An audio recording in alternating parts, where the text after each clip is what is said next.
This time, the special announcement.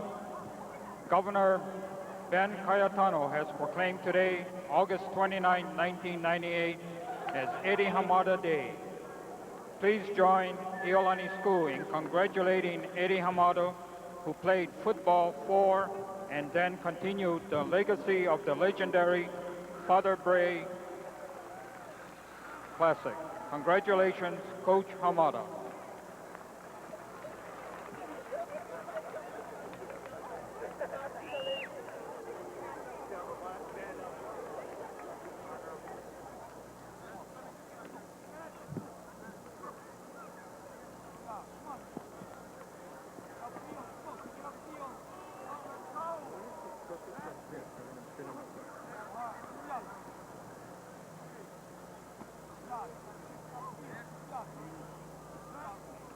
Former coach of Iolani for 55 years.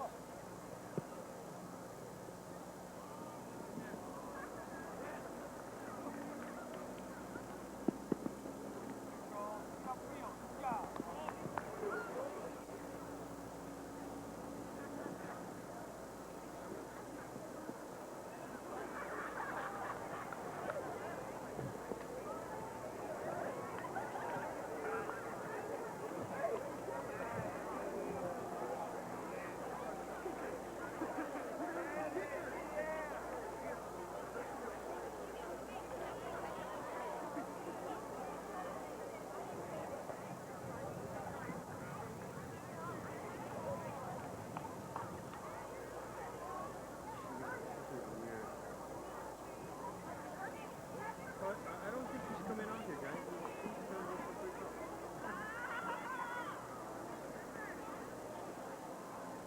He forgot his wallet.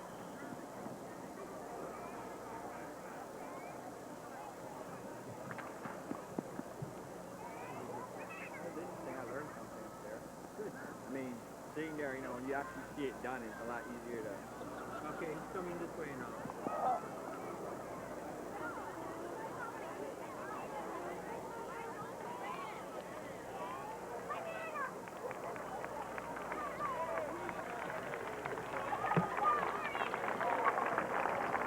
Once again, Governor Ben Cayetano has proclaimed today, August 29, 1998, Eddie Hamada Day. Please join Iolani School in congratulating Eddie Hamada, who played football for and then continued the legacy of the legendary Father Kenneth A. Bray. Congratulations, Coach Hamada. Hey! Oh, God.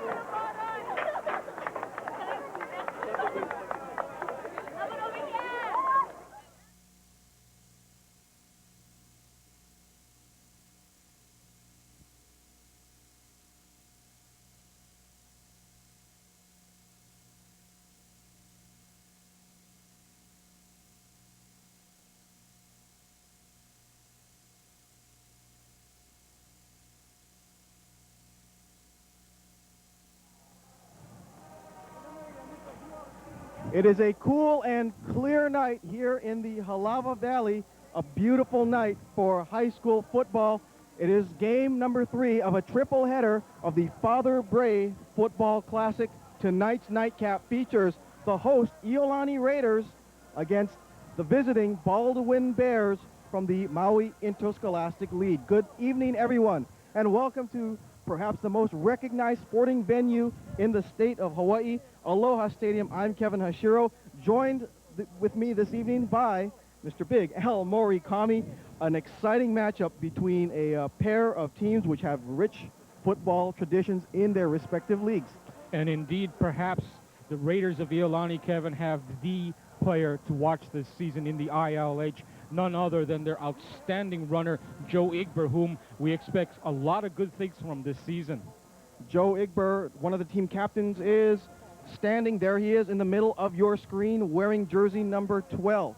Baldwin has won the toss and has decided to defer. As you see, our referee tonight, Bill Akana, chooses to receive the ball. And Baldwin will receive.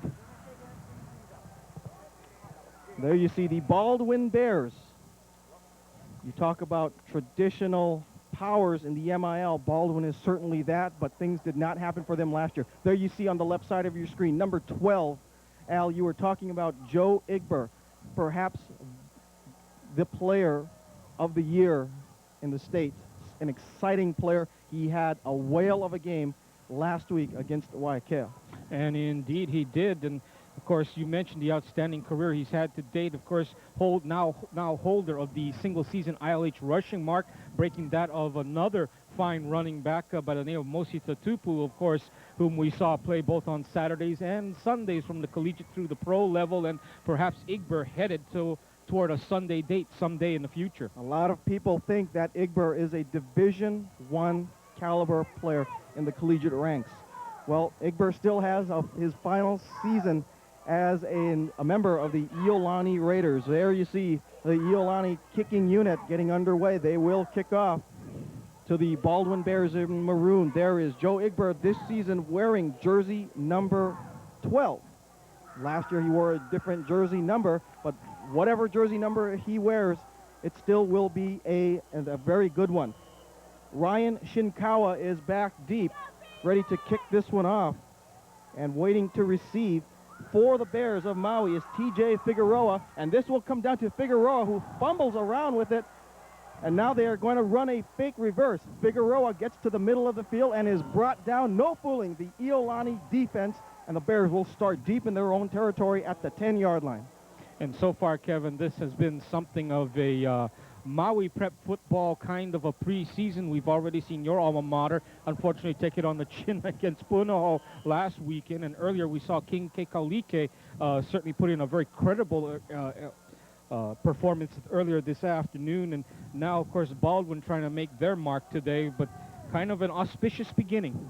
Stephen Hafoka will be the starting quarterback for the Bears, the 5'6" junior. He will give it up the middle on the left side to Ferreira. Eddie Ferreira, the fullback, gets the nod, and he will pick up about a yard or yard and a half on the play. Of course, the other mixture in Iolani's season this year is going to be the performance of their defense, which ranks somewhere around the middle of the ILH, and certainly an area they need to improve upon this season if they want to be a runner, if they want to be a contender, rather, in the ILH this coming season. I formation set by the Bears. Give once again to Ferreira up the middle, breaking tackles, and falls forward very close to about the 18, perhaps the 19-yard line. Good pickup for Eddie Figueroa. On the stop for the Iolani Raiders, one of the defensive backs, Brent Wong, one of 5 defensive backs starting this game for Iolani. They play a 4-2-5 set. An interesting formation considering that Baldwin loves to run the football, although they will throw on the occasion. Third down and 2 yards to go. Hafoka completes it out to his receiver. Nice shake and bakes. Finally falls down. Ball is loose, but the referees will say that the ball is on the ground. That is Brett Nakamura making the catch for the Bears. Phantom tackle made there by the Aloha Stadium turf, and one of the reasons why, following the end of the football season, when the Pro Bowl is played, once that's completed, you're going to see the reason why they're going to be lifting up this carpet and laying down a new one over the summer. As you see there, a nice shake and bake move, but sometimes you can end up faking yourself out, as you see there, as the Baldwin Bear receiver Nakamura tripping himself up. Still good enough for a first down, so the Bears picking up their first down of the afternoon, or the evening, I should say. We've been here for all day. Triple receiver set. Hafoka flares it out, complete, out to the near side, and making the catch, receiver number 11, Michael Balangitao, the son of Baldwin head coach Joe Balangitao Jr. Oh, so hard to play for your dad, because you're the one that's always going to be more heavily criticized by your head coach than anything else, and certainly under scrutiny by your teammates. But a good start here for Balangitao, latching on to this rather high pass and then bringing it down and then trying to squirm out for whatever additional yardage he can get out of it. But very good concentration by the young man to haul down that catch. Gain of 9 on the play, 2nd and 1. Split backs behind Hafoka. He will option, will keep it very close to a first down and pushed back behind the line of scrimmage, but according to where the referees say he is, he may have the first down. He is right at the 33-yard line, and the indication is that Hafoka will pick up the first down, but not by much.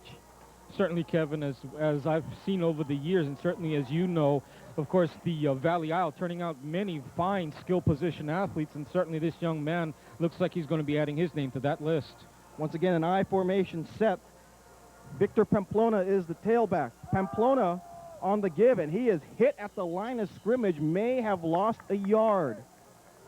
You know, to follow up on that thought, too, something to be said when a young man can give maximum and second and third and fourth effort on a play as the quarterback did there previously to pick up this first down.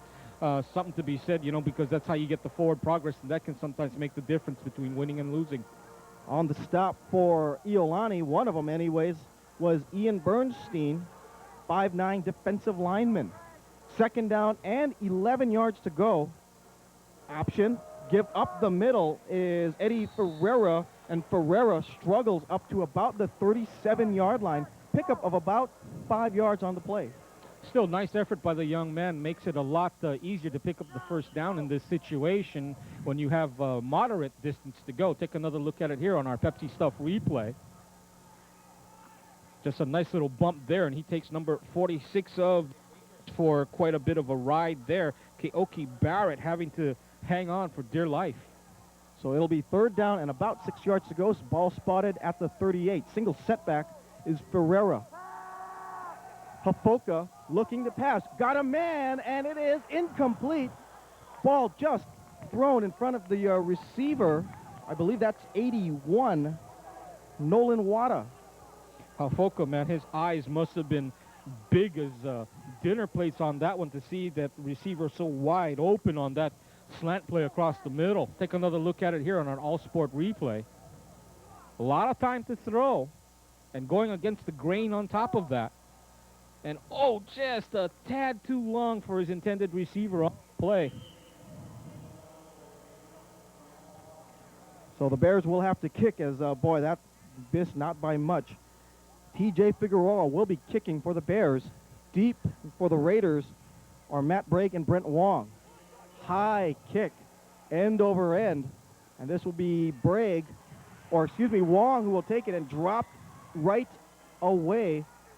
Number 20 there for the Bears on the stop, Jaron Sung. Wong among the fine three-sport athletes featured by the Iolani Raiders. We'll take another look at that punt return here, courtesy of Zippies. You see there Brent Wong trying to start to his right side, trying to pick up the picket fence, but nothing doing. Fine coverage by the Bears there. Danny Wong will be the starting quarterback for the Raiders, and quickly he will flare it out to the receiver on the far side, and brought down right away is the wide receiver in that play, Aaron Sasaki, a 5'7" junior. On the stop for the Bears is Wada, who will be playing both defensive back and receiver for Baldwin. And a little bit of a surprise on the part of the Iolani Raiders, Kevin. We expected to see Joe Igber early on, but so far they decided to perhaps do something a little different. Well, speaking of the devil, here is Igber. Igber up the middle gets about 3 yards on the play before he is pushed back by a sea of maroon jerseys. And if he has the kind of season he had last year, he indeed is going to be the devil to this Bears defense. Check it out again on our Hawaiian Tel instant replay here. Nice cut by Igber, reading behind the blocking of his Iolani mates up front before finally getting swarmed under by that Bears defense. That was good enough for a first down. In motion, you see that's Aaron Ing. Chong drops back, looking, rolling, under pressure. Chong is going to run and is pushed out of bounds, and he will lose yardage on the play as he is pushed out at his own 39-yard line, a loss of about 7 yards. Good job by the Bears defense, I should mention, using that 12th man, the sideline on the field, to hem in the quarterback here for the Raiders.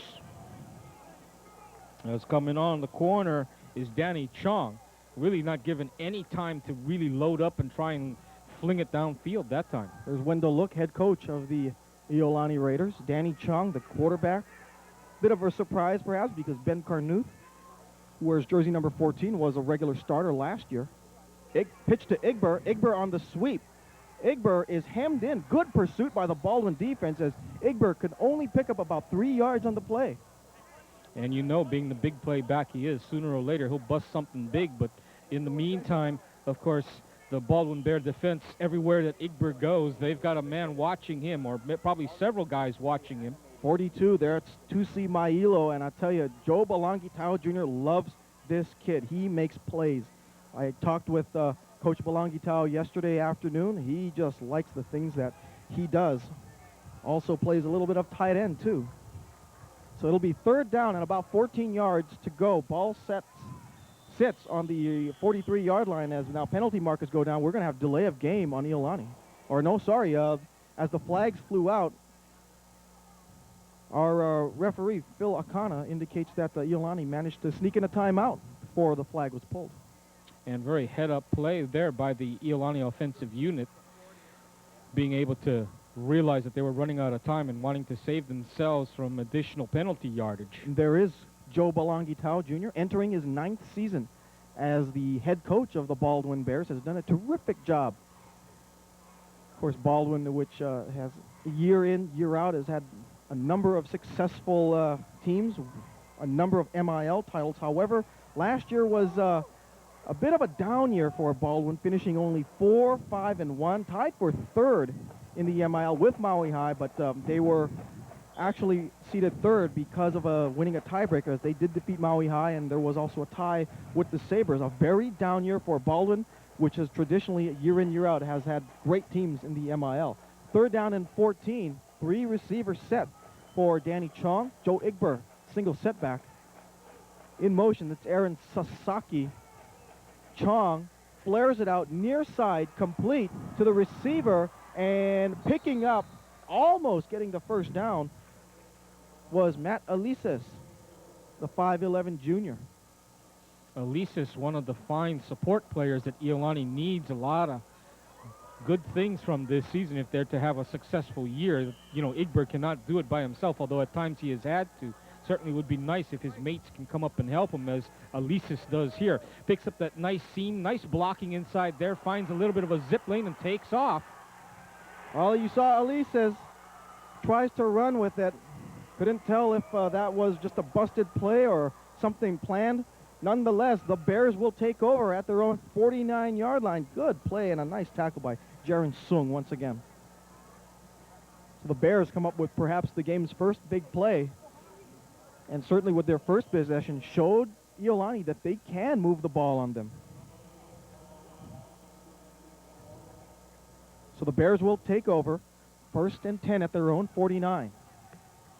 Split backs are Ferreira, but the give this time is to Pamplona, and Pamplona off left tackle picks up minimal yardage. Pamplona trying to be the bull in the china shop, but nothing doing as the Iolani defense, Kevin, closed in on him and shut the door. Victor Pamplona, who will also play linebacker for the Baldwin Bears. Small guy, but tough. Only 5'4", 149 pounds, but he is a sophomore, so he will see a lot of time. And now, as Stephen Hafoka remains at quarterback. Option play, misdirection, and here comes Hafoka, has the 1st down and more as he squeezes to the 36-yard line of Iolani. Meandered would be a good term too, Kevin, because that's what he did on this one. Quarterback keeper by himself on that option. Iolani spreading themselves wide to the outside. As you see here, gives him a little bit of that zip lane, and here he comes as he manages to slip right by the first man there.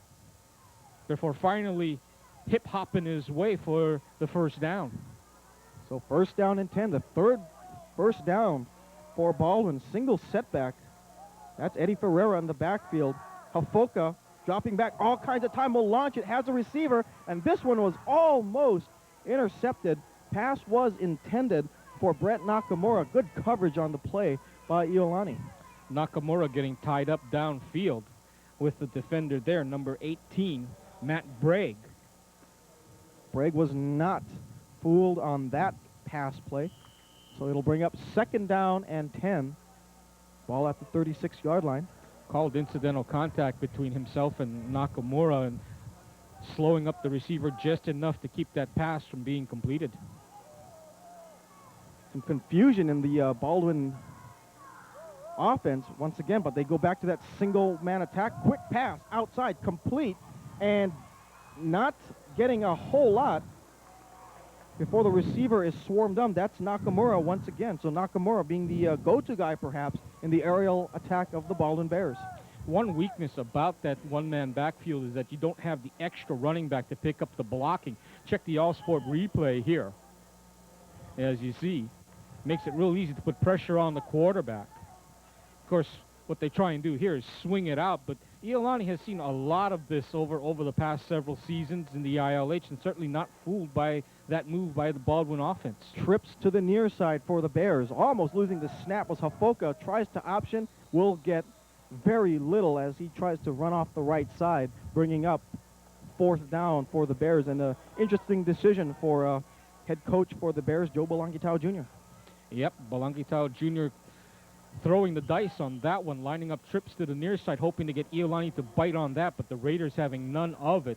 Instead managed to shut down that corner option, and now a early decision time here for the Baldwin Bears. Jordan Akamu, a 5'9" sophomore playing linebacker, started this game at the backer position. Bears got to hurry. Only 5 seconds left here on this crucial 4th down play.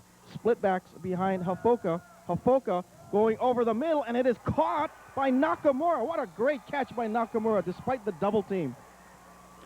And boy, oh boy, that's why they tell you if you're going to go out there, you may as well come down with the ball because you are going to get hit 5 ways from Sundays, and that's what happens to Nakamura here. Look at it again, courtesy of Pepsi. Just a flip out there and a heavy, heavy pressure and a heavy hit there. Double team coverage as Brent Wong and company lay the helmet on Nakamura there, but a nice grab by the young man. Good job of Hafoka standing in, getting hit as he throws, which results in a big 1st down. Pamplona off the right side, picks up 2. Victor Pamplona, the mighty mite at running back, all 5'4" of him. And on the stop for the Bears, or excuse me, for the Raiders, was Kyoki Barrett, 5'9", 200-pound junior linebacker.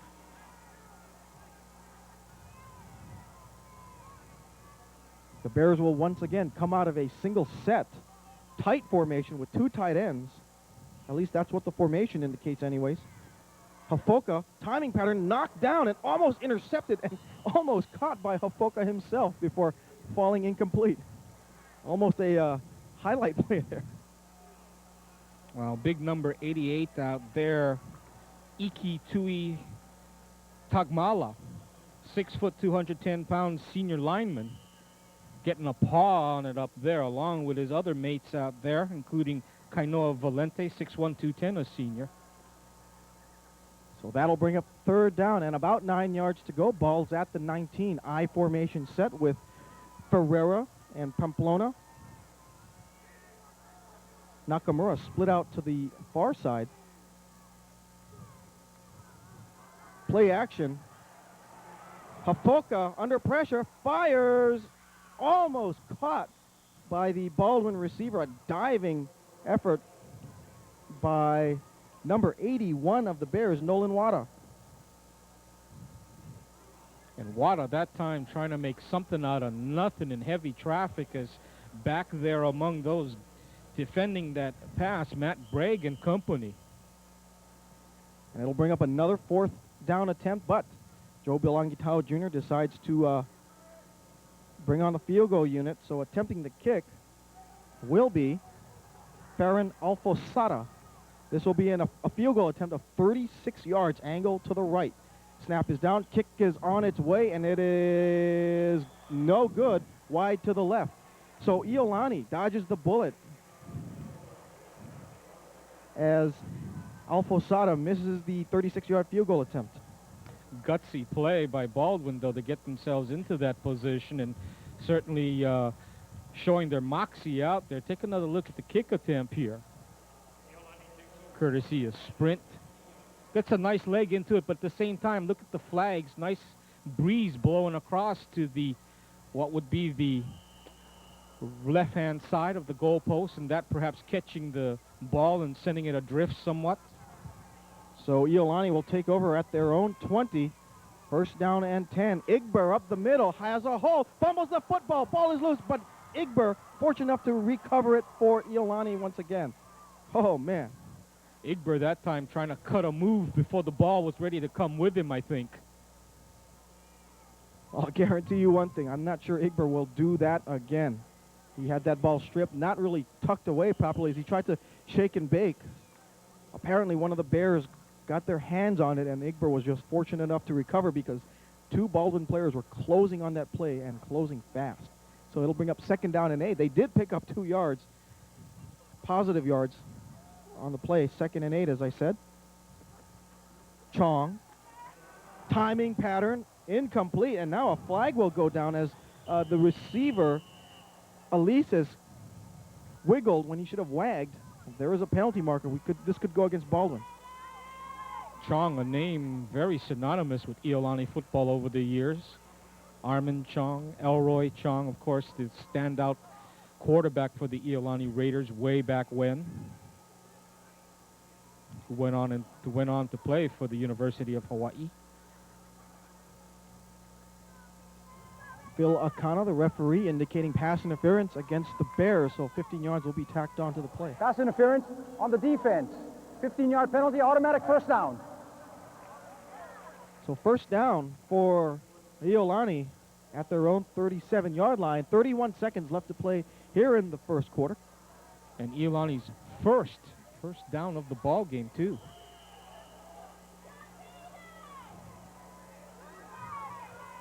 Iolani comes out in a 4-receiver set. Igber, the lone running back, behind Chong. Here is Igber. Has a hole, gets away from one man, shakes off another, but I'll tell you what, the Baldwin pursuit is something else. Igber could have had himself 10 yards on one side of the field, but this Baldwin defense is something else. Very athletic, very quick, as Igber only gets 3 yards on the play. Linebacker James Tanabe among those Bears who have basically thrown a fishing net over this young man tonight.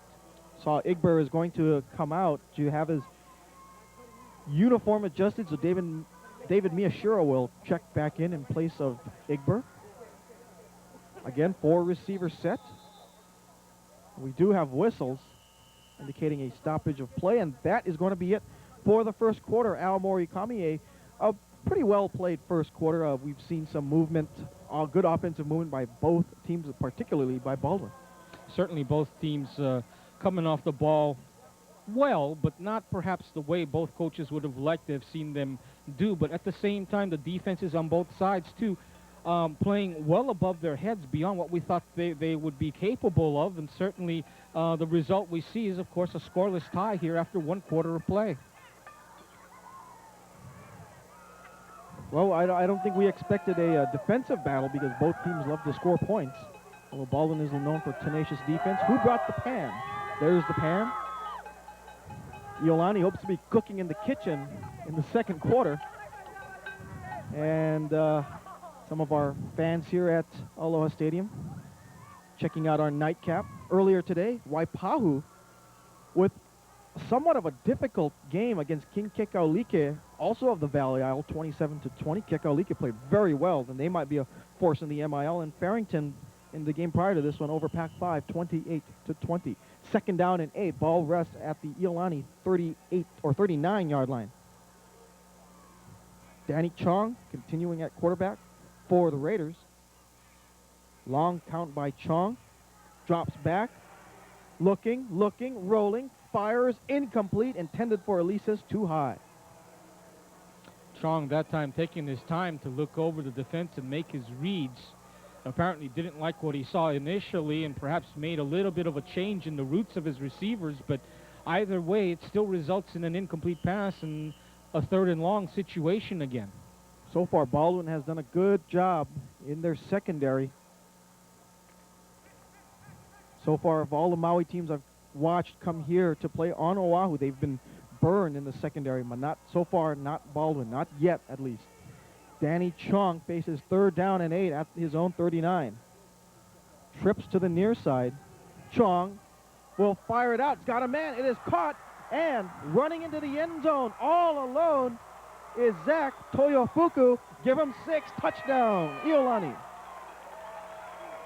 Yeah, a little mistake by the Baldwin defensive backfield on that one, rotating apparently the wrong way and giving Toyofuku all kinds of room down deep, and he just burned them for 6 points on a monster touchdown pass reception. So just when we said Baldwin has really stifled the passing attack of the Iolani Raiders, Toyofuku 60 yards from Danny Chong. PAT attempt is up and good by Ryan Shinkawa, and Iolani grabs the lead 7-0 here with only 15 seconds gone in the second quarter. Well, there's our first offensive explosion of the game, Kevin, and coming in a way that perhaps some of us didn't exactly anticipate given the presence of Igber, but at the same time, if you're Coach Wendell Look, certainly you got to be happy at seeing your offensive air attack click. Check our Hawaii Army National Guard replay here as Chong just unloads on this to a wide open Toyofuku. Nice spiral. Nose up, nose down, just the way you want it. You see, no one from Baldwin anywhere really near Toyofuku. This had to be a blown assignment someplace, somewhere. Al, one thing I've known, watching all the MIL teams that have come to Oahu, Maui, Kinkekalika, and now to Baldwin, because the MIL is such a run-oriented offense, a lot of the MIL teams do not have a secondary or a safety back in the secondary. Everyone plays within 5 yards of the line of scrimmage. That time it hurt Baldwin. It hurt Kekaulike in the first game with Waipahu, and certainly Punahou exploited that weakness against Maui High. And also, you know, the MIL teams are not known for their speed. Kickoff will come down, and taking it will be one of the upbacks. That is number 20, and brought down is Jaron Sung. So let's see what Baldwin can do. They can respond from a quick strike 60-yard touchdown pass, down 7-0. And as someone once said, athleticism will only carry you so far. Speed, whereas they say speed kills. And it killed Baldwin on that particular play. And as I mentioned earlier, all three MIL teams which have ventured to Honolulu have been blitzed by the long touchdown pass. Well, let's see what Baldwin can do. 1st and 10 at their own 30. Option play as the quarterback, Hafoka, will keep and pick up nice yardage to the 37. Pick up 7 yards on the game, or the play. 8 yards, excuse me.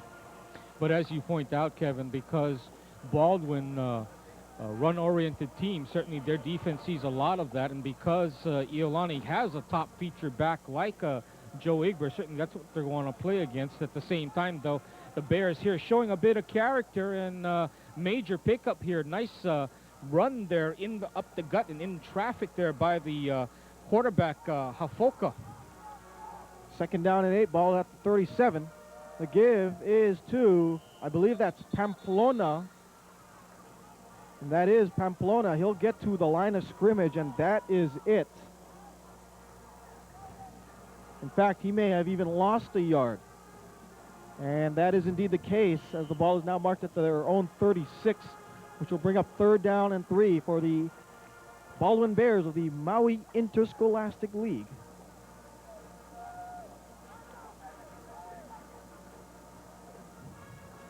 Double receiver set to the far side. Hafoka looking near side, and it is caught and dropped. Brett Nakamura had it, but a nice defensive play by Matt Bragg knocked it out of Nakamura's hands. Like how he shielded the ball from, using his body to shield the ball from the defender, though. Just didn't make the grab. Hafoka standing in nicely, looping up a nice pass. Gets there just a little late, and so the defender able to time himself and able to make the stick on Nakamura, who's just not able to hold on to it as a result.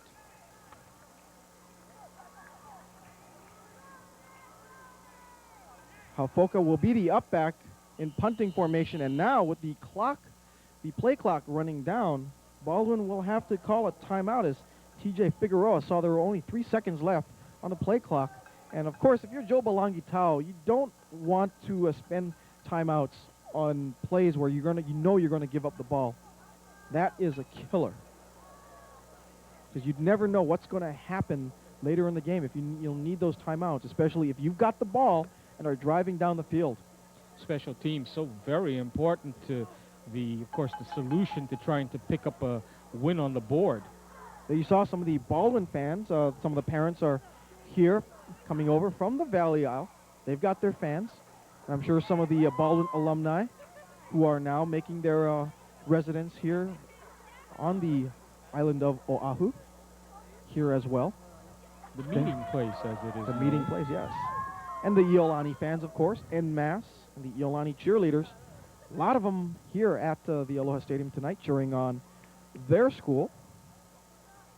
And certainly they have reason to be feeling good about their athletic program overall, for the most part. Very excellent basketball teams. You know, the girls' basketball, the boys' basketball, very good.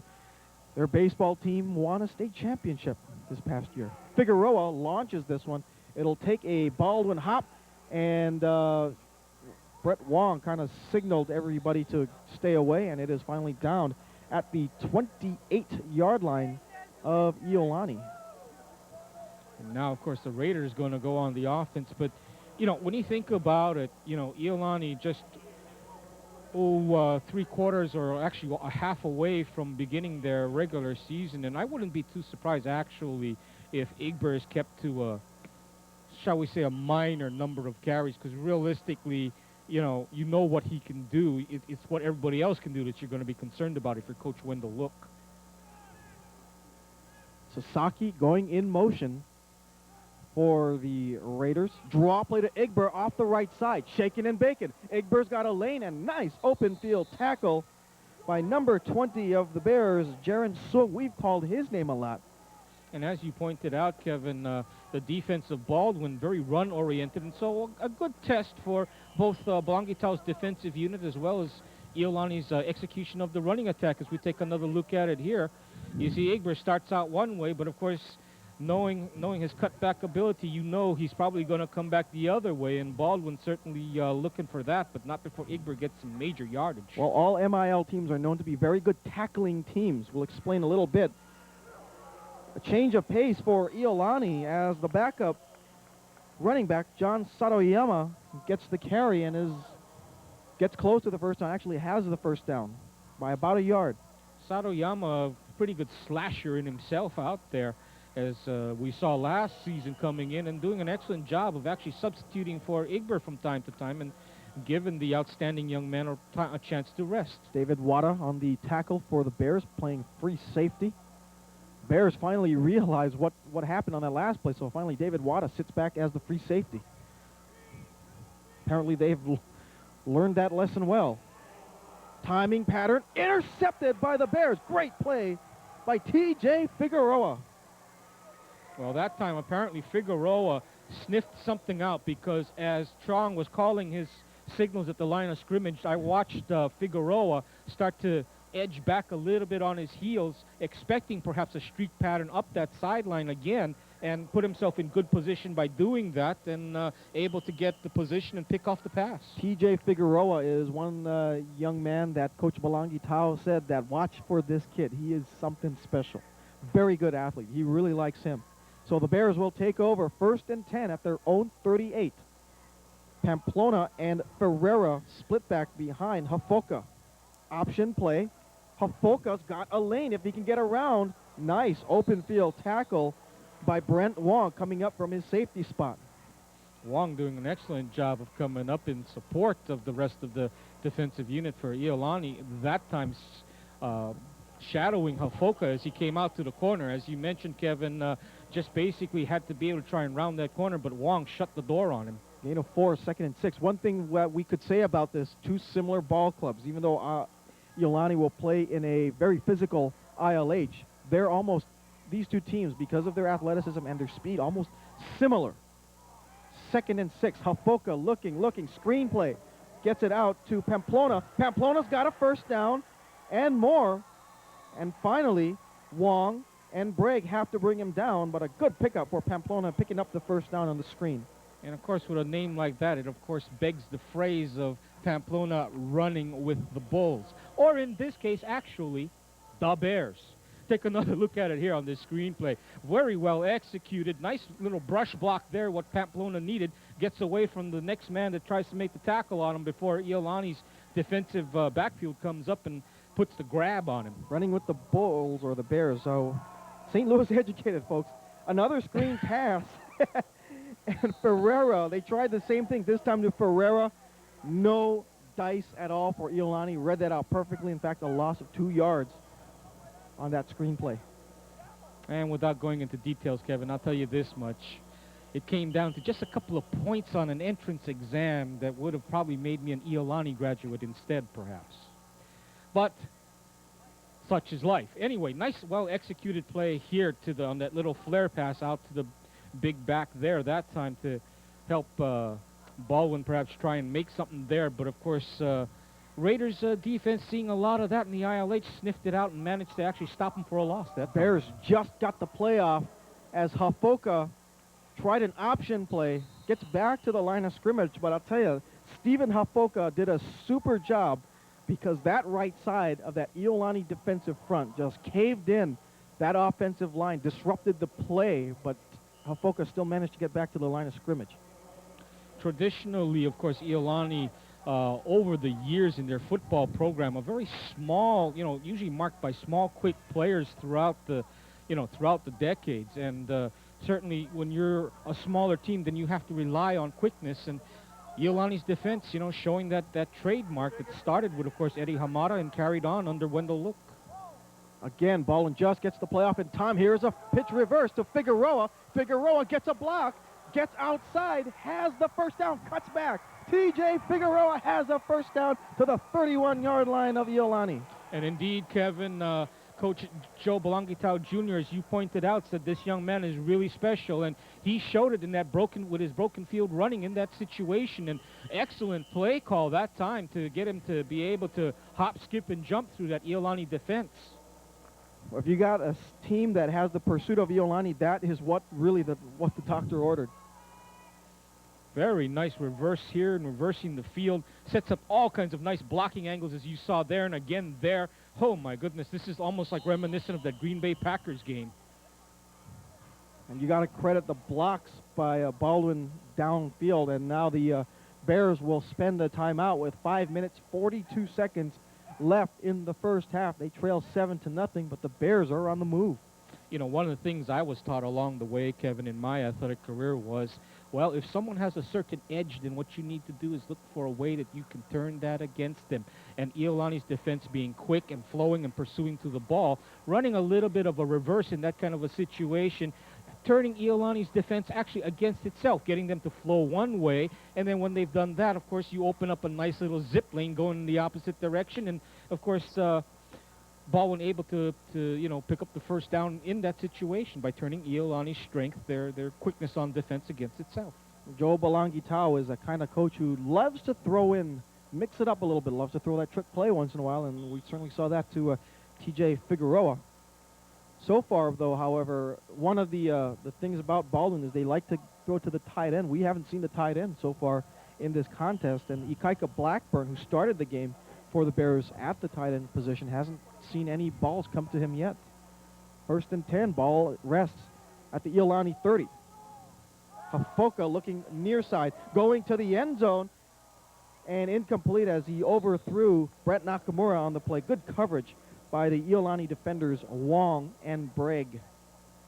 That time, too, Kevin, you mentioned about the tight end, and they had number 41 going down the middle, coming off the tight end position, I believe it was, right in the middle of the field. And if Hafoka had had a second or two more to look down the middle, he would have had himself 6 points right there.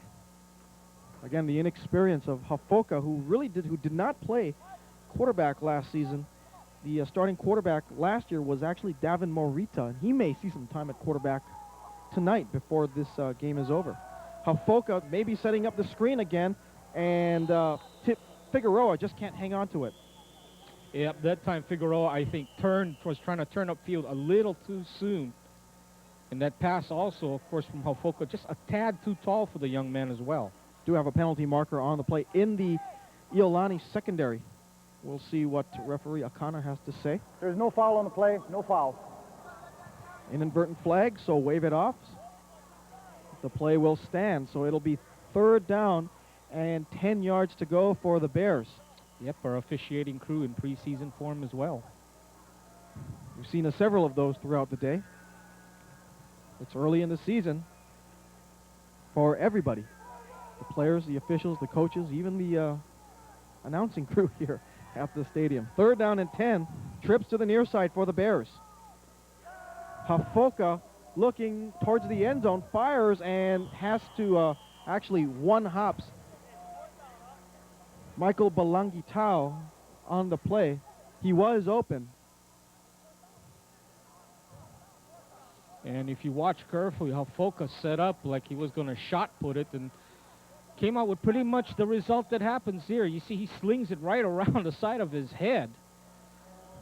Shot put style, and the result is, of course, a shot put pass as it comes up a tad short to his intended receiver, Balangitao there.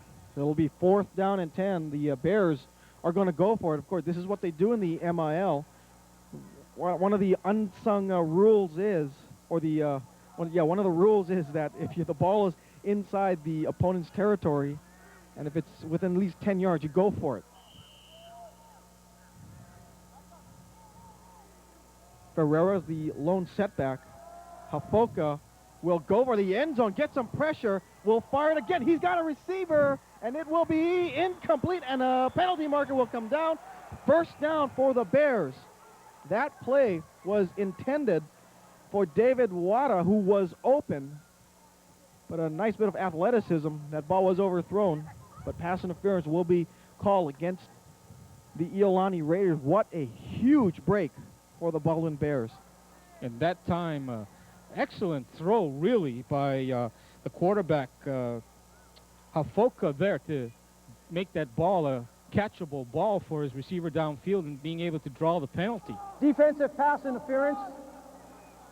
15-yard penalty, automatic 1st down. So a costly penalty for the Iolani Raiders, and we're going to check it out again. Take another look here. Hafoka throwing for all he's worth. And actually, well-thrown ball here. Nose goes up, nose goes down. This is exactly the way you coach it, and a nice effort there by his receiver. Pamplona on the option pitch, turns it back up the middle, gets about 2 yards. That'll be it. Good defensive pursuit by the Iolani Raiders.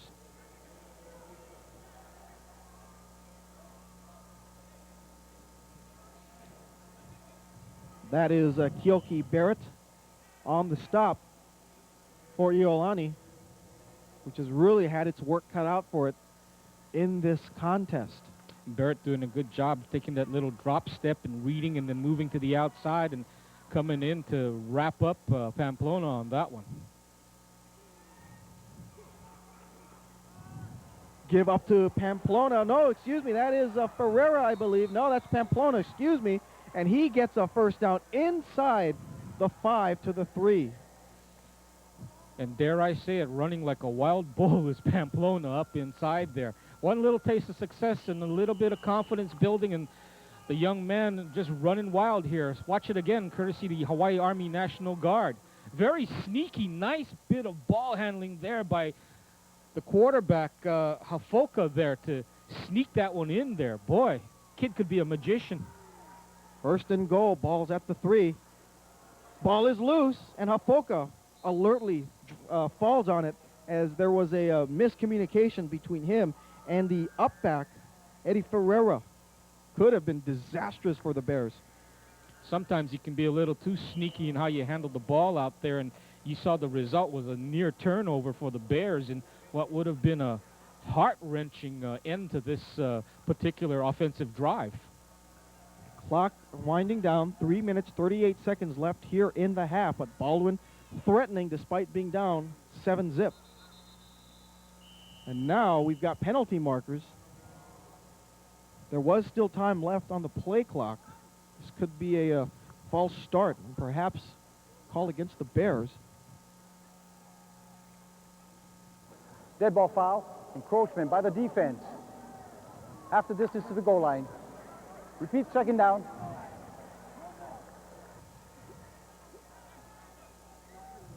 offside is actually the call against Iolani, so that'll push the ball half the distance to the goal. And now from the 3, the ball will be marked at the 2-yard line. Excellent turn of events for the Baldwin Bears, and Hafoka, obviously his play calling at the line of scrimmage in part responsible for that last call. Ferreira is stuffed at the line of scrimmage. Chamoy, you don't want to go head-to-head. For a team that has such athleticism and quickness, they showed that they can play the power game as well. And we'll take another look at it here, courtesy of Sprint. As that time they try to sneak Pamplona into the end zone. But the Iolani defense, Kevin, just stepping up and sealing the gaps. 3rd and goal. I formation set. Play action. Hafoka looking, may want to run. Gets a block, dives in the end zone. Touchdown, Baldwin. Oh, I like this young man, the way he's been operating that option offense out there for the Baldwin Bears. Nice, smooth, slick ball handling, knows how to take care of it, and that time rolled the dice and basically did a Randall Cunningham in getting into the end zone. Even wears the same number. 7-6 as the Bears cut the deficit. Kind of a muddle huddle play. Rainbows used to do that under Bob Wagner frequently, has now come to a regular set. Extra point is up, and it is no good. Attempting that extra point was number 11 on your screen. That's Michael Balangitao. So the Bears will face, or right now are facing, a 1-point deficit. That could be that could play a huge role later on in this contest. And check the touchdown run by the quarterback Hafoka on this one. Talk about a gutsy play right here. Look at this. He comes running through the tackle and vaults for the end zone. I think you can tell he more or less had that in mind. You saw how he tucked the ball up, changed hands, tucked it up real tight, realized that he was going to have to do something athletic to break the plane of the goal line, and did so and got in for the 6 points. 2 minutes, 36 seconds left in the first half. Exciting game played between Iolani, the host team, in this Father Gray Classic in Baldwin. Stephen Hafoka seeing a lot of time at quarterback. Davin Morita, of course, was one of the part-time starters for the Bears at the QB position last season. And looking back toward the Iolani 10-yard line, you have Joe Igber and Brent Wong both back there. I don't like this, having Igber returning kicks. Not after watching what happened to Jason Sehorn of the New York Giants. Not in a preseason game, and not when you're 1/2 away from starting your regular season. Well, nonetheless, Igber will be set to the far sideline at his own 10. Brent Wong's to the near side. Farron Alfosada getting set to boot this to resume the game. 7-6, Iolani up top. Kick is up, and it'll be taken by Igber at his 19. Igber gets away from one man, gets away from another. Oh, my goodness, Igber getting away, slipping off of tackles before being taken down at the 38-yard line. Boy, there was a whole lot of green, but only Makana Albino stood in the way of Igber and a long and exciting touchdown return. You know, Igber turns just about every carry he has into an adventure of one kind or another. This guy is as exciting going for 5 yards as he does for 72. Look at this. Dashes back one way, slices back the other, runs out of another tackle. Look at that. Bounced off of these 5 or 6 Bears to get at least, what, a gross of about 7 yards? Jeez. Fires it over the middle is Chong, but just in front of the intended receiver, Aaron Ng. But going back to Joe Igber, Joe Balangitao says that Igber is without question a Division I back. Even though he stands at only 5'7" and 190 pounds, he is something special. Well, look at people like Emmitt Smith, considered undersized, but an all-pro for the majority of his career with the Cowboys. Of course, Warwick Dunn of the Tampa Bay Buccaneers, not a big guy himself. John Avery, the rookie of the Bears. Igber up the middle to the 42, pickup of about 5 yards on the play as the clock ticks down to 2 minutes, 10 seconds to play. Not to mention some guy named Barry Sanders in a city called Detroit, who's actually 1 inch shorter than Igber is. Scary, huh? There you see Joe Igber, who had a monster game against Guayaquil last week. Igber will actually slot it as a receiver to the near side, a 5-receiver set, as Chong will go back in the shotgun. Here is Chong getting pressure, gets away from the rush. Chong gets a big block and is tackled out of bounds. And he will have a first down, but I'll tell you, the Iolani contingent saw a huge whack. They loved it. And take another look at it here, courtesy of Pepsi. As Chong takes off, you are going to hear what one particular cooking show host likes to call BAM! Couldn't see who the recipient or the giver was, but nonetheless, that was a big hit, which really excites the people here at Aloha Stadium. First down and 10, ball is at their Iolani's own 48-yard line. Igber, single setback. Igber on the carry, breaks a tackle. Igber fighting his way close to another first down. In fact, he may have the first down. Pickup of 10 yards on the play. Igber that time slithering through the middle of that Baldwin defense. And we'll take another look at it, courtesy of Sprint, which is more or less what Igber does here through the heart of the defense of the Bears. Look at this. They say your best backs are guys that, of course, one hit is not going to bring them down. And look at that. They knock him around like a pinball around 3 different Baldwin Bears, but he still manages to pick up the first down. Again, the field is spread out for Iolani. Igber, the lone setback behind the quarterback, Danny Chong. Baldwin with no free safeties, and they're going to try and exploit that. Pass was intended for Zach Toyofuku. Toyofuku already has a 60-yard reception for a touchdown.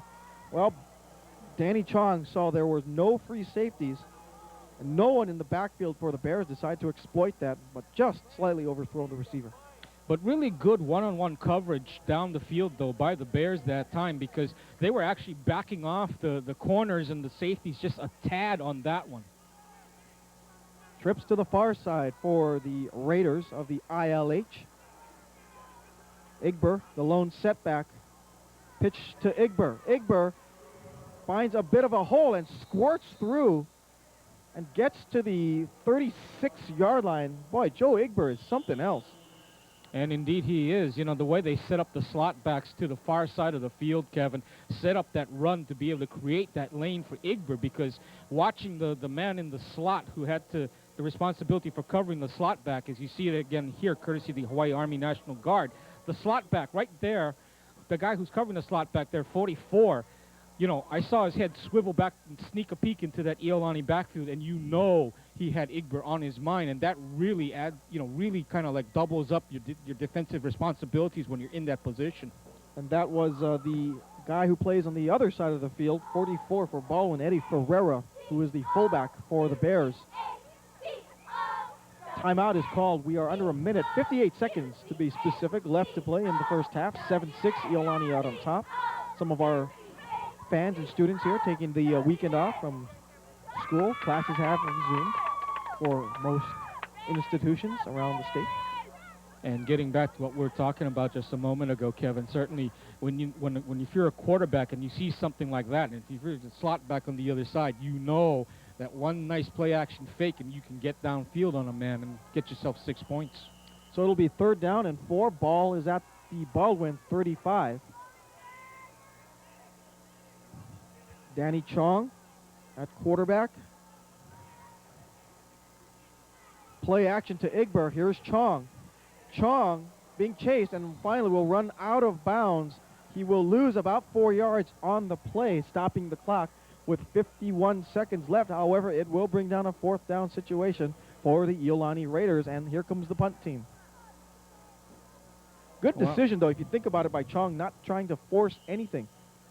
No, the one thing you don't want to do in this situation is allow Baldwin the opportunity to counterpunch an interception the other way.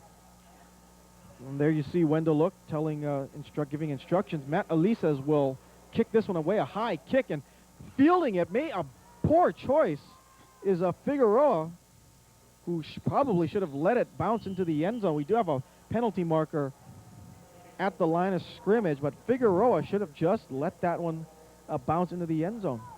Well, perhaps, too, for Baldwin, as I understand it, over on the Valley Isle, Kevin, they don't see artificial turf all that often. So, you know, I think a lot of times, just out of habit, when you play on natural grass, you know that when the ball is going to die there, it might just suddenly just stick right there in the grass. Whereas on turf, on artificial turf, as we all know, its solidity can cause that ball to bounce into the end zone. So sometimes you can gamble. The call on the penalty was illegal participation. So this will be a first down for Iolani as they'll tack on the 15-yard penalty. Illegal participation by the receiving team, 12 men on the field. 15-yard penalty from previous spot, first down. You heard Phil Akana, 12 players on the field for Baldwin, so we'll see how costly this could be with 38 seconds left on the clock for a team which is offensively very deadly. A quick strike kind of offense could be fatal for the Bears. Unfortunately, 12 men on the field, only legal in Canada. And this is the United States. First and 10, ball at the 24. Chong looking in the end zone. He's going to air it out. It's got a receiver open. It is incomplete, out of the hands of Aaron Sasaki. He was open, but just had to twist his body and contort it in a way where he just could not make the catch. Oh, he was all alone in a cane field that time. And that's one of the toughest catches in the world that you can be asked to make in that kind of a situation, Kevin, because a lot of times your concentration just isn't what it should be. You're thinking, hey, I'm wide open. This should be easy. Well, to Sasaki's credit, he made a little bit of an adjustment to come back, expecting the pass to perhaps be short, but then turning around, and as a result, the pass just beyond his fingertips. Second down and 10. Shotgun once again.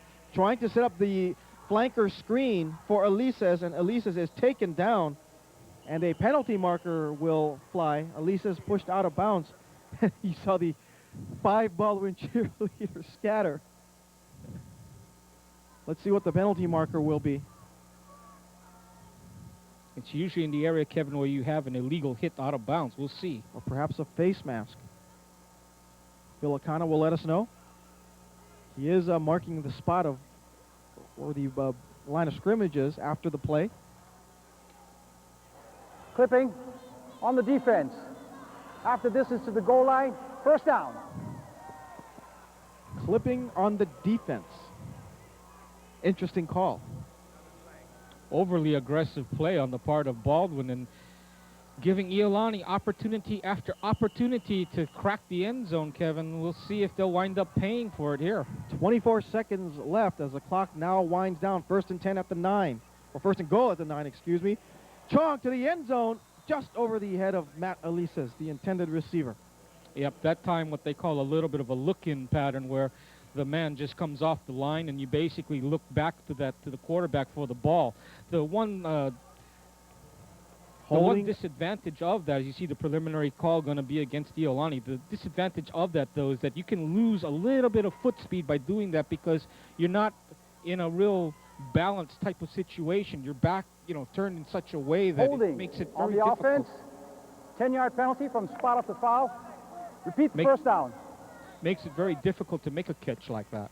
10-yard penalty marked from the spot of the foul, so the ball will be pushed all the way back to the 19-yard line. First and goal at the 19.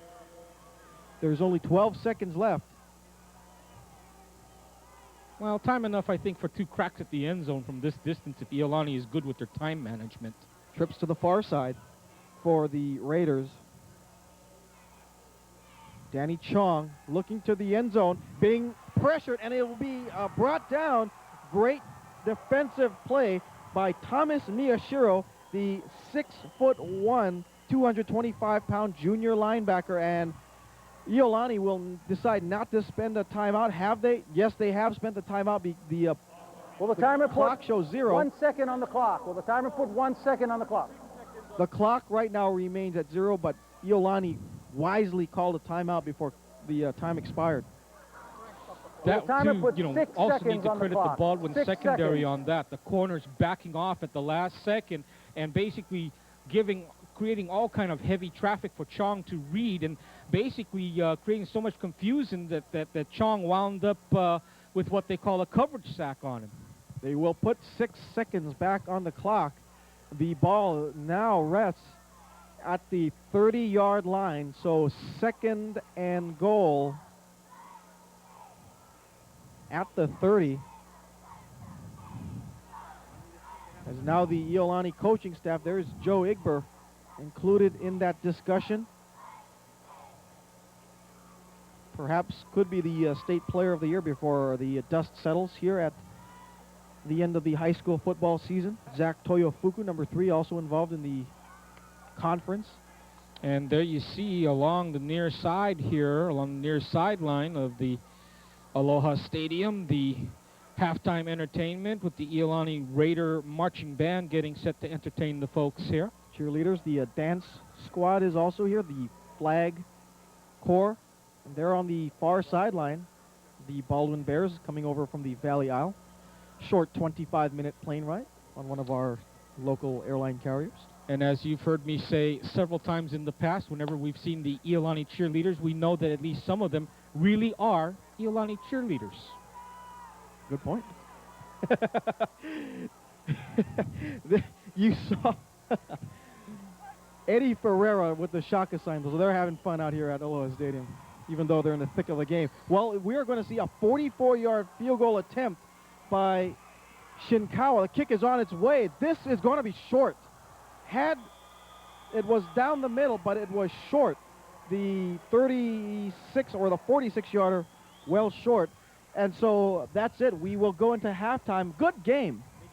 A defensive struggle. 7-6. Iolani with the lead. Young man gets a good foot in this, but you see, and tries to angle it, catches a little bit of the breeze, but just not enough oompa at the end to get it across the crossbar. But good effort all the same, and certainly, Kevin, a game much closer, much more competitive than we thought it was going to be. Well, Iolani of the ILH has got a fight on its hands against the MIL's Baldwin Bears. What's going to happen? Well, stay tuned and find out. Al and I will be back for second half action. It's 7-6 at the half. Iolani leads Baldwin.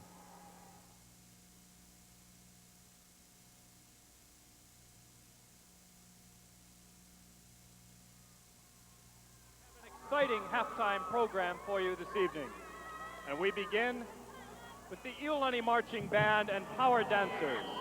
The marching band is under the direction of Mr. Richard Hotoke, and the Power Dancers are under the direction of Mrs. Serene Okimura, with drum majors Angela Moy, Justin Haruki, and Kevin Can.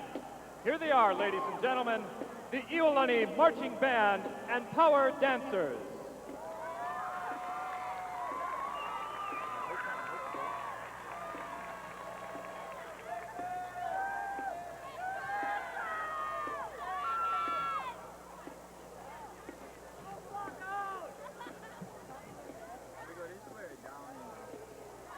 We can go right across.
we would like to introduce you to a few special guests whose lives were touched in some way by Father Bray. These gentlemen represent the finest qualities of Father Bray and Iolani School. Please help me welcome the Father Bray honorees. First, Mr. Kenneth Ching, class of 41.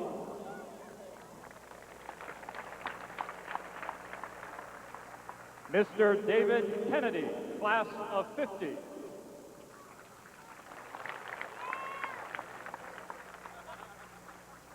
Mr. Bing Phi Lau, class of 28.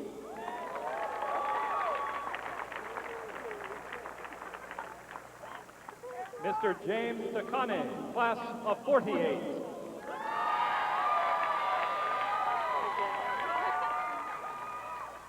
Mr. Mitsuo Takayama, class of 48.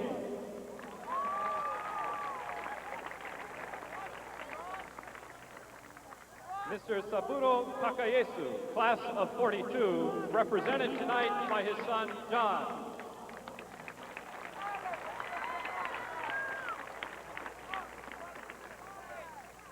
Mr. Wallace Wong, class of 47.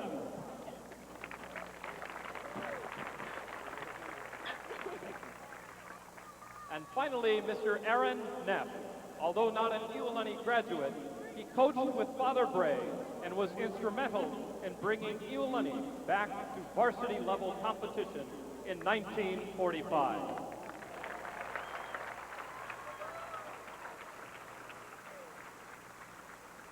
They, like many of you out there, are Father Bray boys.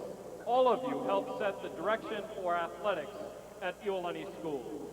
Today, we have a very competitive program which is team-oriented. You represent what Father Bray called the Iolani one-team spirit, and we thank you. Ladies and gentlemen, at this time, please join us in the singing of Iolani Noka Oi.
We're back for second half action in our Father Bray Football Classic Nightcap. Iolani leads the Baldwin Bears of Maui 7-6. Hope you enjoyed that halftime performance by the Iolani Marching Band and their power dancers. Always a good show put on by Iolani, but also a good show on the football field as well, as Iolani with a 7-6 lead, getting ready to receive the second half kickoff.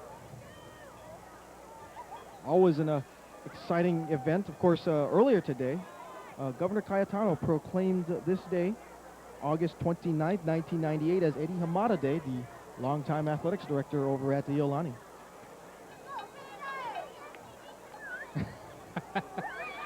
Oh, there we go. Now somebody's got to point at that sign in the right direction. Go, Steve, go. Iolani fan out there. Joe Igber and Brent Wong, will be receiving the second half kickoff. Farron Alfosada will be kicking it we'll get it underway for Baldwin in the second half, and here we go. This will be Igber at the 14. Going to the near side, got a hole. Igber breaking a couple of tackles before being tripped up, and a nice job on the defense by Ikaika Blackburn on the play. And if not, Igber has got a touchdown. Blackburn, 5'9", 175, doing a good job making the stop here on Igber, one of the state's most outstanding runners. Watches Igber up here, head up, reading the blocking, finds the crease, cuts up the inside, and then a good job by Blackburn getting inside there. Nice solo tackle. That'll be one to take home. Kevin Hashiro and El Morikami here, bringing you the action. Here is Igber on the first down carry, gets to the line of scrimmage, but the Bears clawing and mauling Igber at the line. No gain on the play for the senior.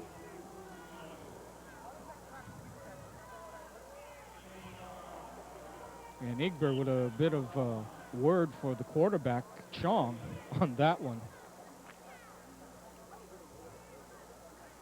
Second down and about 9.5 to go. They will give Igber a half yard. Trips to the near side for Iolani. Igber, the lone setback.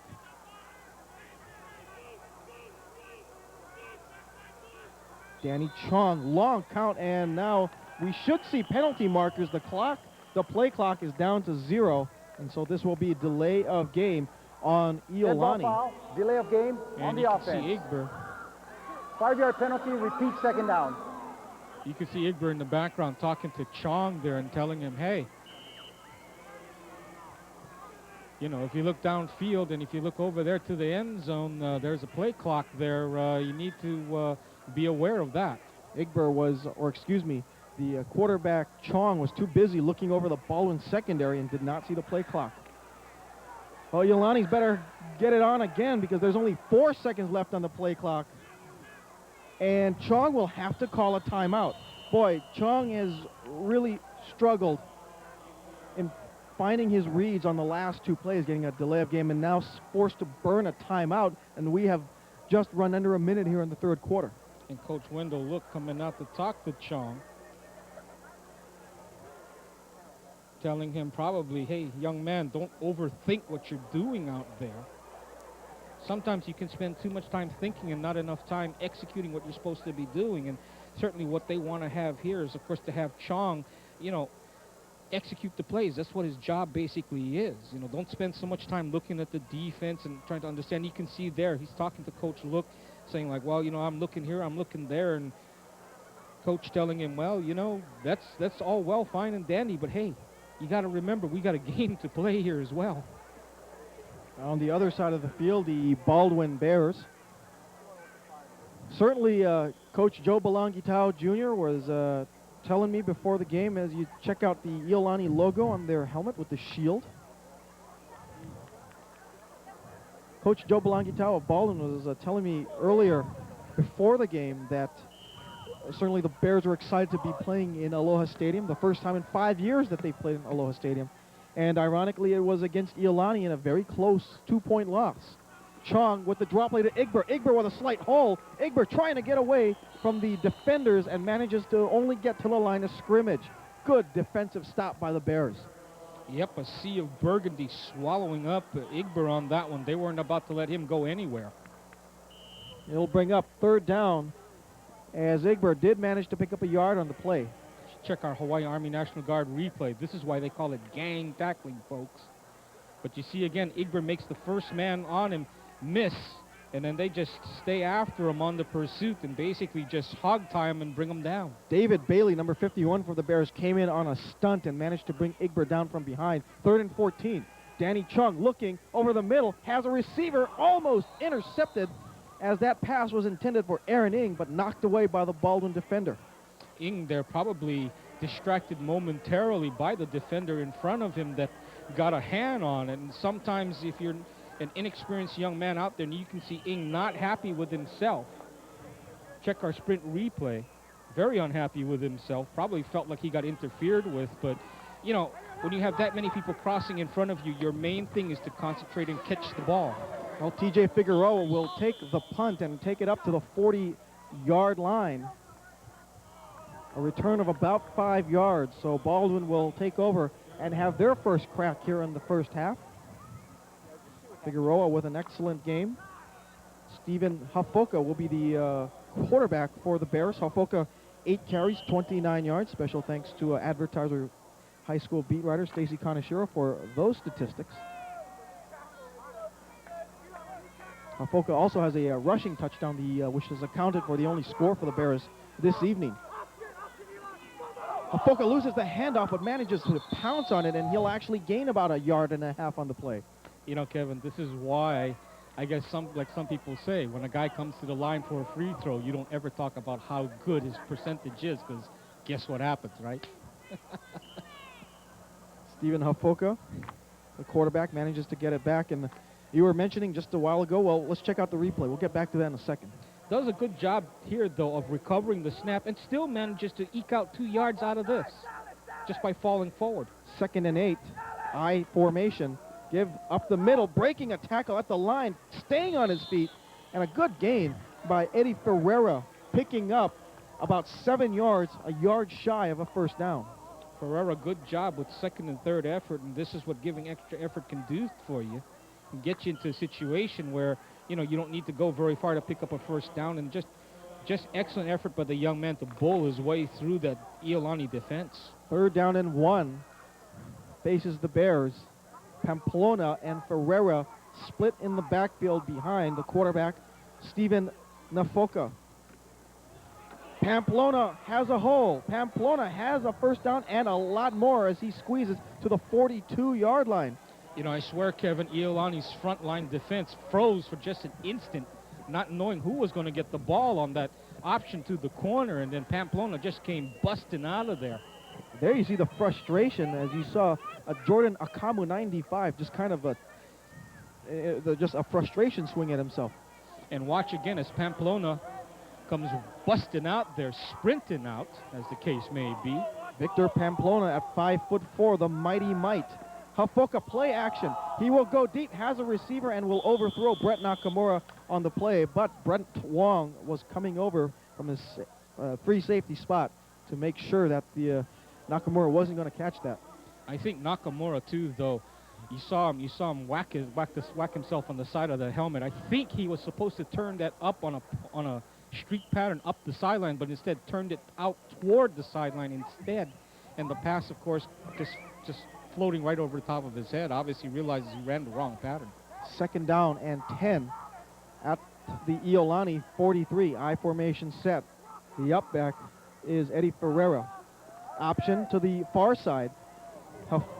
Hafoka still on his feet and will be bounced to the turf. He will pick up 2 yards on the play. Hafoka that time getting shadowed as he headed to the outside, then tried to dip it back into the middle. Maybe perhaps would have been better advised to go completely to the corner and see if he couldn't get extra yardage that way. We'll check it out again on our Pepsi replay here. You see the fake to the fullback. He comes outside. But a good job by the Iolani defense, though, taking away that pitch relationship. You see right here, he momentarily hesitates, and that allows the Iolani defense to catch up with him and be able to knock him back, but not after he picked up at least a yard on the play. 3rd and 9. Here is Hafoka.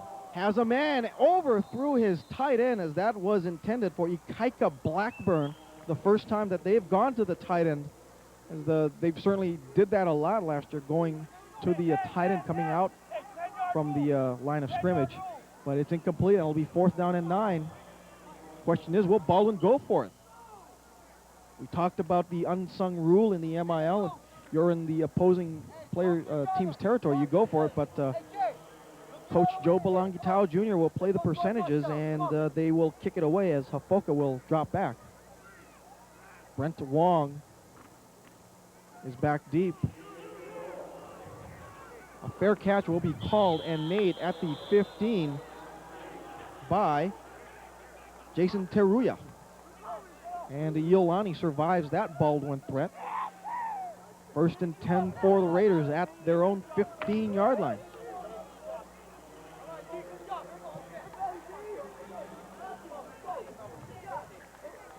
Second possession of the game for the white-shirted Iolani Raiders. Danny Chong still at quarterback for the Raiders. Long count as trips to the near side. Give to Igber. Big hole. Igber into the secondary. Bigber gets away, and now he will turn on the speed. It's a foot race. No one will catch Joe Igber. 75 yards. Excuse me, that's 85 yards for Joe Igber as he busts through the line of scrimmage, got away from the secondary, and turned on that track speed he possesses. Okay, Coach Wendell, look, pull out the baseball cap, give it to Igber. Let him cool his jets for the regular season. But my, oh my, what a run. And you knew, Kevin, sooner or later, Igber was going to rip off something big.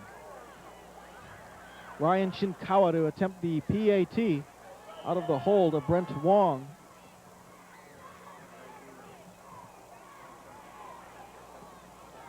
Kick almost blocked, but manages to punch it through. And now Iolani grabs itself a 14-6 lead with 7:17 left to play in the 3rd quarter.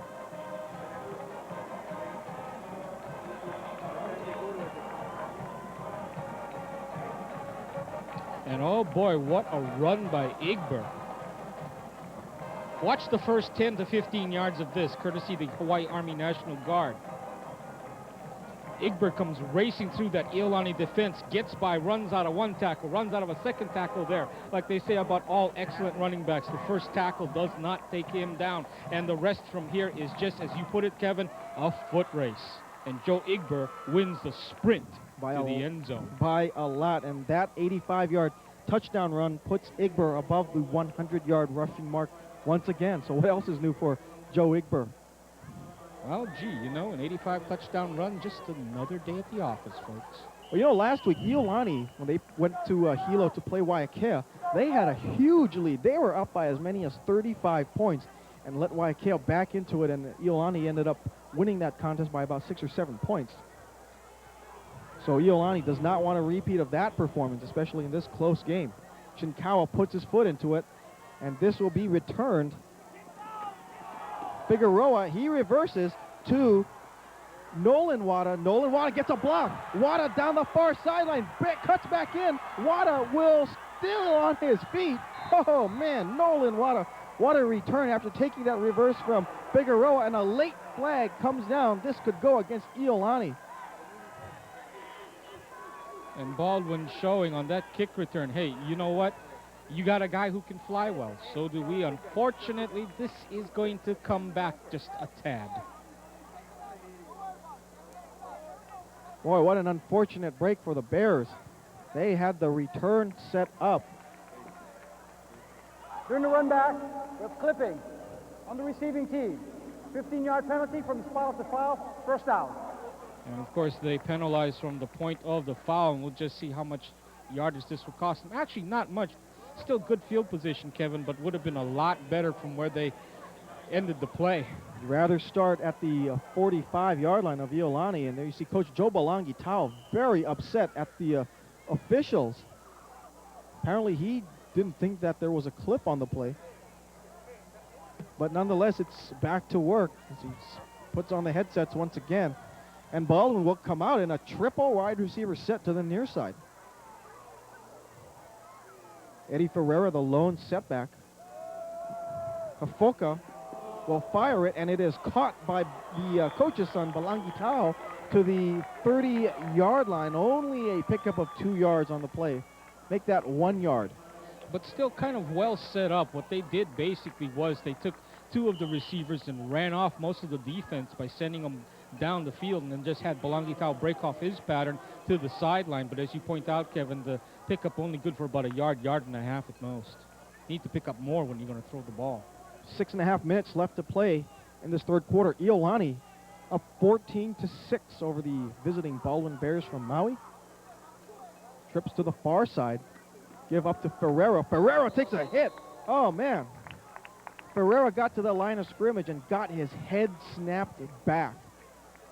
And in fact, maybe up to the line, perhaps a loss of 1. Huge hit by the one of the linebackers. That is Kyoki Barrett. You know, they talk about getting the door slammed in your face. Well, this is getting the door slammed in your face, nose first. Watch as the runner comes through, and oh my goodness. That is a pure middle linebacker play, just waiting at the hole, waiting for the runner to come through, and that's what Barrett did. Third down and 8 yards to go. Screen pass set up for Figueroa. Look out. Figueroa is trapped. If he gets a block, oh, he did get a block, but could not get past one of the Iolani defensive backs, and that was Matt Bragg. Good open field tackle. I believe we have a penalty marker down as well. And this is what can happen. Sometimes people get caught out of position when they're making blocks. And no penalty marker, excuse me. okay. I thought I saw a flag, but there was none. So Baldwin will be kicking it away. Brent Wong and Jason Teruya back to receive the kick. TJ Figueroa will punt this one away. High kick. This will be returnable by Teruya at his own 29. Teruya in the middle of the field. Well, tries a nice job of getting away from one defender. However, the maroon shirts come in and clean him up. And another penalty flag after the play comes in. It was just thrown, and they'll be clipping against the Bears again. Teruya, though, had to feel like he was waiting for the Goodyear blimp to land, given how high that punt was and how long it hung up there. That was about a good 4 seconds, which you normally don't see in high school football much. Well, after a 7-6 deficit, things have really turned in the way against Joe Balangi Tao and his Baldwin Bears. 56. Flipping. Clipping against the Bears, and the ball will be marked 15 yards from the end of the run. Referee Phil Akana making the call,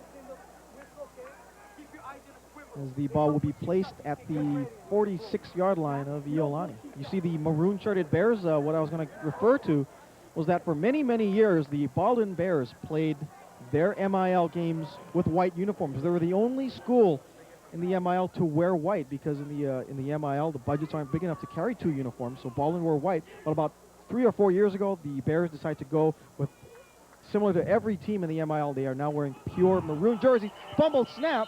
Let's see who's got it. Baldwin says they have it. No indication yet from the Iolani squad, as Chong pulled back, and apparently the center recovered it. And that was Chris Ng, 5'5", 190-pound junior. And watch it again here. As you see Chong looking over the defense. Basically the ball coming up a little too soon, and he's not ready for it. And then everybody diving out there, and Iolani just lucky to get that ball back. 2nd down and 11. Sadoyama, the backup to Igber, gets the call, and he gets back to the original line of scrimmage to the 45-yard line. So it'll bring up 3rd down and about 10 yards to go.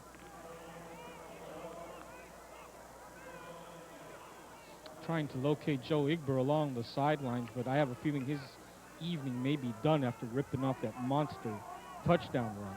Could very well be, and perhaps Wendell Look wants to take a peek at John Sadoyama, although Igber is back in the lineup here on this 3rd down and 10 play. Chong looking, firing far side, and one hops it intended for Matt Elises on the play. It'll bring up 4th down and 10. Well, that time they were probably hoping to use him as a little bit of a decoy to try and create a situation to allow Elises to get out in the pattern and perhaps pick up the first down on the pass pattern. So Elises will drop back to kick this one away, and the very dangerous TJ Figueroa will be back to receive it. High kick, angled to the near sideline, and it will take a sidewards bounce and go out of bounds. And Baldwin will take over at their own 37-yard line. Only a kick of about 16 or 15 yards. Well, Elises obviously been well advised to keep it out of Figueroa's hands, and certainly that was what he was trying to do, but I'm quite sure they would have liked to have had that ball go down another 10, 12 yards down the field. You see there, Coach Wendell looked very unhappy. Shaking his head. Not sure if he enjoyed that punt or the offensive execution by his Raiders. Nonetheless, Baldwin will take over at their own 37. Split backs are Ferreira and Pamplona in the backfield. Nafoka will keep. Nafoka gets good yardage on his feet and will get stuck at the 44-yard line. Pickup of about 6 yards on the play. Foka doing a good job coming out to the corner and making that read, and that's so very difficult really to do. Watch it again as you see how Foka come out here. See, he makes the fake to the fullback, then he's got to be able to read what's happening on the corner and get a feel for the flow, and does a good job of this here, turning it back to the inside and angling, knowing where the blocking is, knowing which way the defense for Iolani was going, and just a good execution of that quarterback option on the corner. Penalty markers as David Bailey, the left guard of the Bears, jumps inadvertently. So this will be 5 yards against Baldwin. Foul. Illegal procedure, false start on the offense. 5-yard penalty. Bailey, a 5'8", 216 pounds, 216-pounder, jumping off sides. He is a junior. So he'll set the Bears back 5 yards and 5 costly yards. So instead of 2nd and 3, it'll be 2nd and 8. Another I formation set. Ferreira, Pamplona, the tailback. Screen pass. They're going to try, and it is almost intercepted. A dangerous pass, which was almost picked off by Sione Uyema, excuse me. Good job by the young man there, though. Defense coming through, and someone obviously picked it up as they came racing through the Baldwin line, warning, apparently somebody letting them know that, hey, there was a screen situation. You see the Iolani defenders flowing there with that screen, and the young man there, Io, almost picking it off. 3rd down and 8 at their own 39 for the Bears. Steven Hafoka, tight formation, drops back to pass, looking over the middle, wants to go long, and this one is caught for a 1st down and a late flag as Brent Nakamura makes the reception for the Bears. Let's see what the flag is all about first. Gotta like how Nakamura is just hanging tough out there for the Bears, making some very key catches tonight. Pass interference against Iolani. So I'm sure the Bears, although they pick up the 1st down, they'll probably accept the penalty to take the additional yardage. Take another look at it again here. Man hanging all over Nakamura there, and that's number 18 for the Raiders defensive back, to Matt Bragg, who's done a fine job, solo job out there, basically shadowing the passing attack of the Bears. On the defense, 15-yard penalty from the previous spot, automatic 1st down. But that time throwing the Hukilau net out, Kevin, a little too soon. So instead of a 9 or 10-yard gain, the Bears will settle for a 15-yard penalty. So actually you can wipe that pass reception by Nakamura off the board. However, I'm sure he'll take it because it not only gets the 1st down, but it gives him 4, 5, 6 more yards.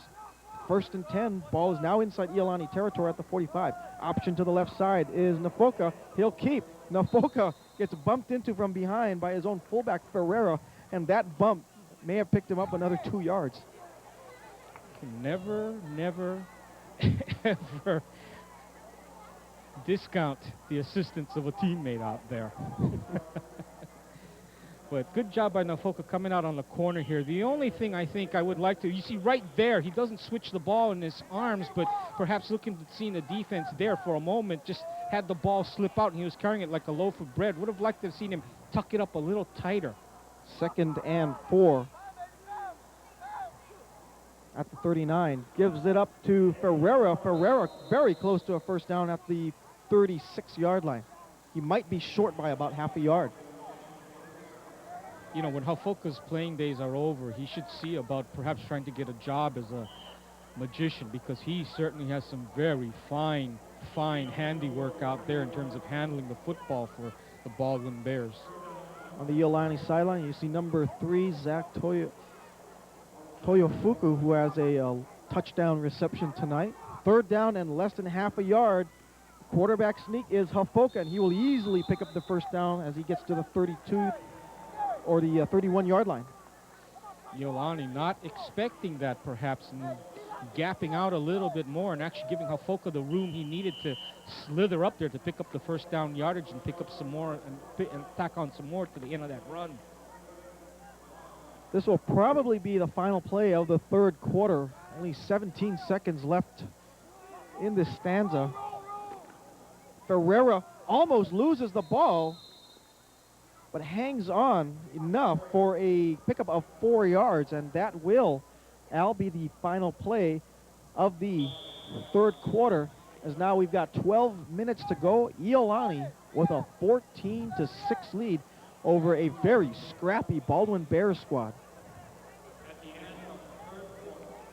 So there you see it, and Baldwin actually leading in terms of first downs 11-8, but trailing where it counts most on the scoreboard, Kevin, 14-6 at this juncture, but certainly threatening to put a score on the board and perhaps, if they go for the deuce, get the equalizer.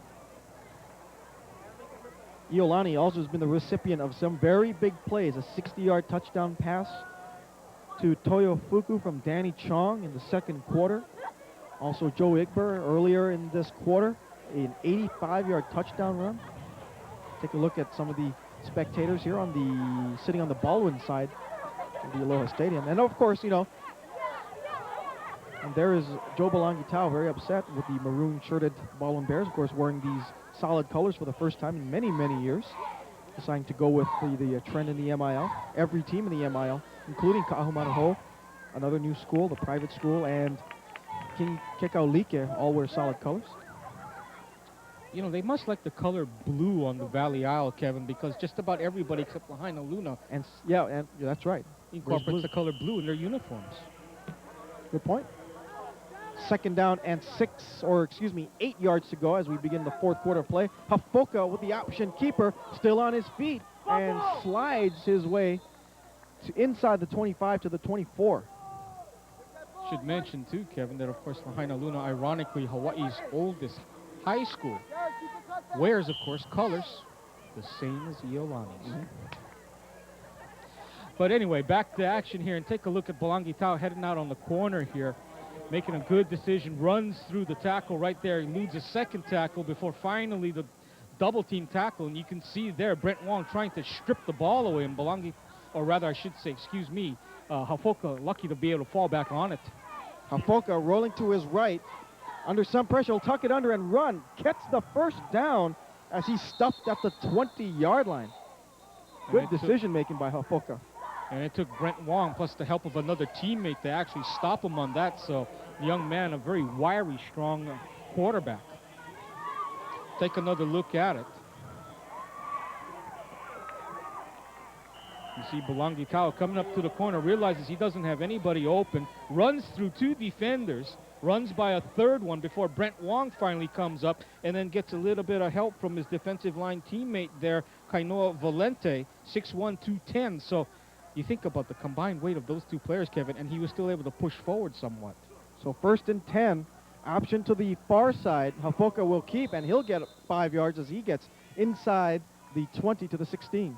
You know, the only concern for Coach Joe Belangitao Jr. at this point is, you know, I hope he has a good backup to Haufoka, because you can see on this option offense, when the quarterback comes to the corner, he takes a lot of physical punishment. So Davin Morita hopefully can get into action at some point during the Baldwin season, be able to give Haufoka some some amount of rest and be able to get a little bit of rest and relaxation on the sidelines. Of course, Davin Morita was the part-time starting quarterback for the Bears last season. Haven't seen him so far in this contest, and it hasn't taken a snap yet. Hafoka under the pressure. Hafoka's going to run. He's got a lane. 10, 5. Hafoka in the end zone. Give him 6. Touchdown, Baldwin Bears. And then again, that's why Joe Balangitao Jr. is on the sideline and I'm up here. Good, excellent run by the quarterback Hafoka there. You saw him dance, twirl, and twist, and I'll tell you what, he's telling Joe Igber, you know what? Anything you can do, I can do just as well. 16 yards on the dash on an ad-lib play by Stephen Hafoka.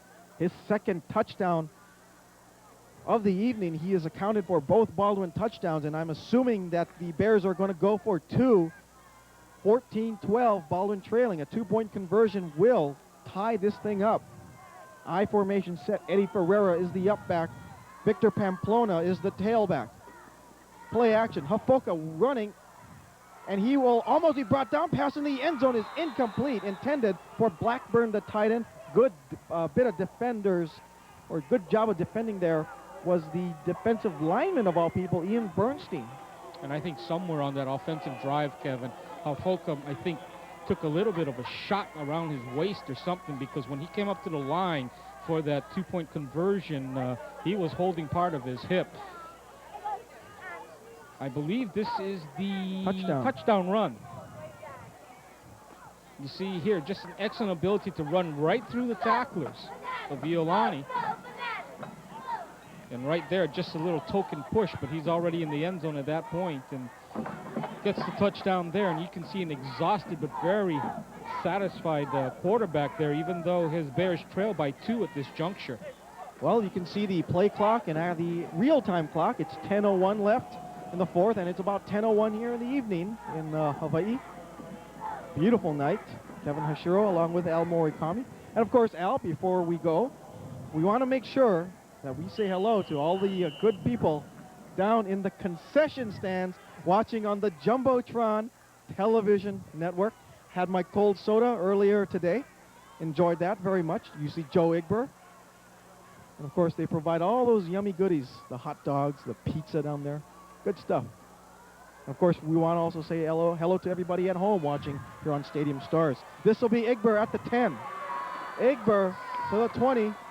Gets a wall and is double teamed at the 30. A return of 21 yards as Igber gets to the 31-yard line. Good defense by Baldwin.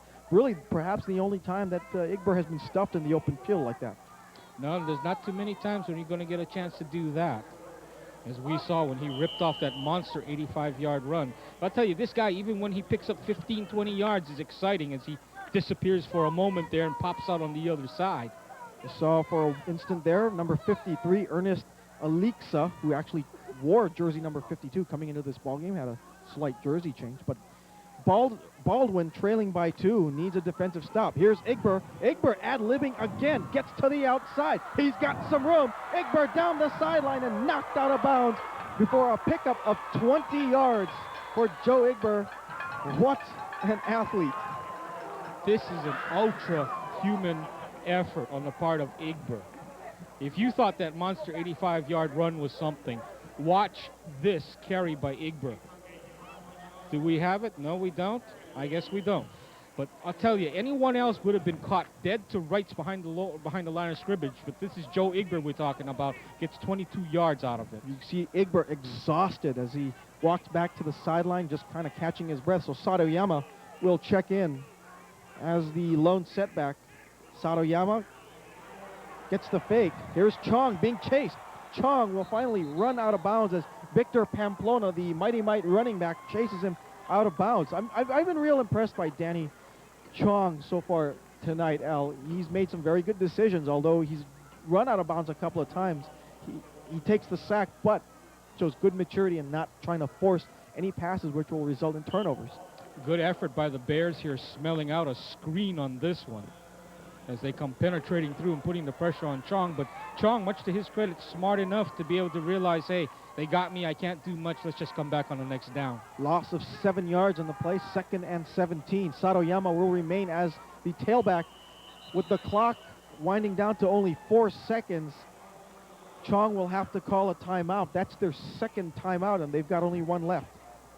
You know, they're down, or rather not down, but they're up 2 points here in a very tightly contested game now. One of the things I think Chong's got to realize is that under some circumstances, you just cannot spend too much time thinking about what you're doing. You just have to go out and execute what coach tells you to, you know?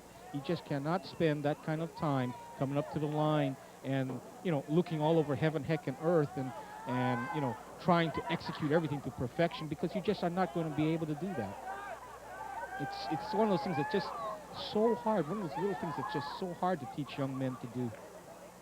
Little fellas on the Jumbotron. There's some of our Baldwin backers, some of them seeing each other on the big screen. Rare opportunity for the neighbor island people from Maui. There's Coach Joe Balangitao and some of the ball boys there, and the Cord kids. Well, what did they say? All of us would get to be famous for at least 15 seconds someday? Well, they are. Certainly tonight, anyways. Danny Chong on second down overthrows the intended receiver on that play, Zach Toyofuku, excuse me. So it'll bring up third down and about 17 yards to go. You know, amazingly, Baldwin with 13 first downs on the board to just 9 for Iolani, but Iolani has been getting yardage in major chunks. Nice effort here, but the pass just a tad too tall, and actually pretty good coverage by Baldwin there, a team that, you know, as you point out, Kevin, in the MIL, they don't throw the ball very often, but they're doing actually a pretty good job, I think, of covering the Iolani passing attack for the most part tonight. We'll talk a little bit about Baldwin in just a little bit. On third down, here's Igber. Igber's got some room. Oh, man, he gets away. He got away from one tackle before being brought down. He loses about 3 yards on the play, but to just the effort of him getting out of the initial hit before finally being brought down by number 20 of the Bears, Jaron Sung, and he certainly made some big plays, big defensive plays for the Raiders tonight. You know, and when he slips out of that initial tackle, that's when you hold your breath, because you always are anticipating he's going to be able to work his magic and do something, but not this time. And you see there, you know, the second contact with 61 on the play out there, and they still managed to corral him. Thomas Miyamoto was actually the guy he slipped out of the tackle. TJ Figueroa calls for a fair catch at his own 22-yard line. You know, you hold your breath when you see something like that. I mean, he bounced off that fella to begin with. And to the credit of that young man out there, Bueno, able to hold on for dear life. Until the rest of the maroon shirts came in to swarm Igber. We're talking a little bit about the MIL, speaking of which, you know, Lahaina Luna had an amazing season last year. Undefeated 10-0, as this is Eddie Ferreira with the fullback dive, and he'll pick up a nice gain up to the 30-yard line. But Lahaina Luna won their first MIL title in nearly 20 years. I mean, that's how dominant Maui, St. Anthony, and Baldwin, particularly Maui and St. Anthony, or Maui and Baldwin, have been in the last 15 or so years. Of course, Curtis Lee from Maui High, longtime coach there, Joe Balangitao, entering his 9th season for the Baldwin Bears. Second down and 8. Hafoka will keep and has the first down to the 35-yard line. But as you pointed out too, Kevin, in our earlier game today between Waipahu and King Kekalike in the upcountry portion of Maui over on Haleakala, as you pointed out, that could impact, of course, the balance of MIL football power. And that's what Joe Balangitao thinks, is that now that you've had the addition of Ka'ahumanuho and King Kekalike to the mix in the MIL, the parity is going to be a lot better, particularly this year. They saw it last year as Lahaina Luna and St. Anthony finished 1 and 2 in the MIL. Baldwin and Maui High both had off years. Hafoka guns it inside, complete, and a pickup of about 5 yards. A nice gun to Brent Nakamura. Boy, Hafoka can run, he can throw as well, as he showed on that play. You know, and I think like King Kekalike is going to give people in the MIL a lot of problems simply because of where they're located physically. We'll check this replay here, and I'll get back to that thought in just a moment. But you see here, they unload into the middle and a nice grab under some pressure in there. But we'll get to that thought after this play. Second down and 5. Ball rests at the ball in 40. Hafoka will option to the near side. He will keep. He's got a first down. Stephen Hafoka has done it all in this ball game. Without a question, Baldwin's MVP for this contest. Ironically, wearing the same numbers, Joe Igber this evening. But to get back to that thought about King K. Kalike, you know, they're located in, of course, upcountry Kula, Makawao area of the big of your home island of Maui. As you watch here, as Hafoka turns it up and picks up the first down as he slips through the tackle there. I think certainly because King K. Kalike located on that upper slope area, they're going to be practicing at altitude, playing at sea level, and it's been shown that teams and individuals that do this tend to excel very well at sea level events. Hafoka will go long. He's got a man.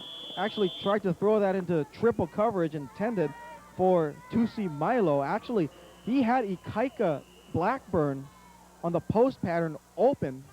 We do have an injured Iolani player down. That is number 88, Iki Twigamala. And the way they're stretching him out, it appears to be a cramp. So we wish nothing for the best for Iki. But going back and talking about MIL football, generally the thought has been that the better athletes come from the upcountry Maui area. And that has in a way deleted and, you know, just taken away some of the talent for Maui. They no longer have those dynasties that they once had.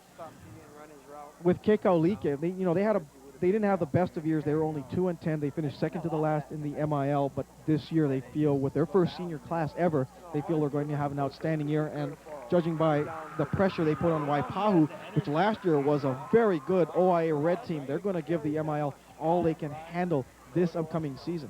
And they have a very fine coach in Jerry Fontanilla, who, of course, learned under the auspices of Don Spud Botello of Pac-5. And, you know, if you're going to learn, you learn from one of the best and one of the dean of coaches in Hawaii right now. So Tui is all right as he trots off the field. That was only a cramp, so we'll bring up second down and 10 yards to go. Stephen Hafoka, excuse me.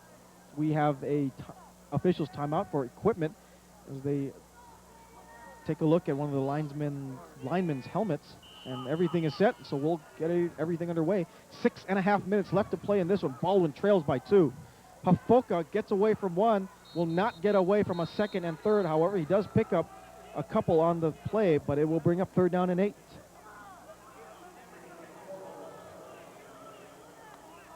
And we'll take another look at it here.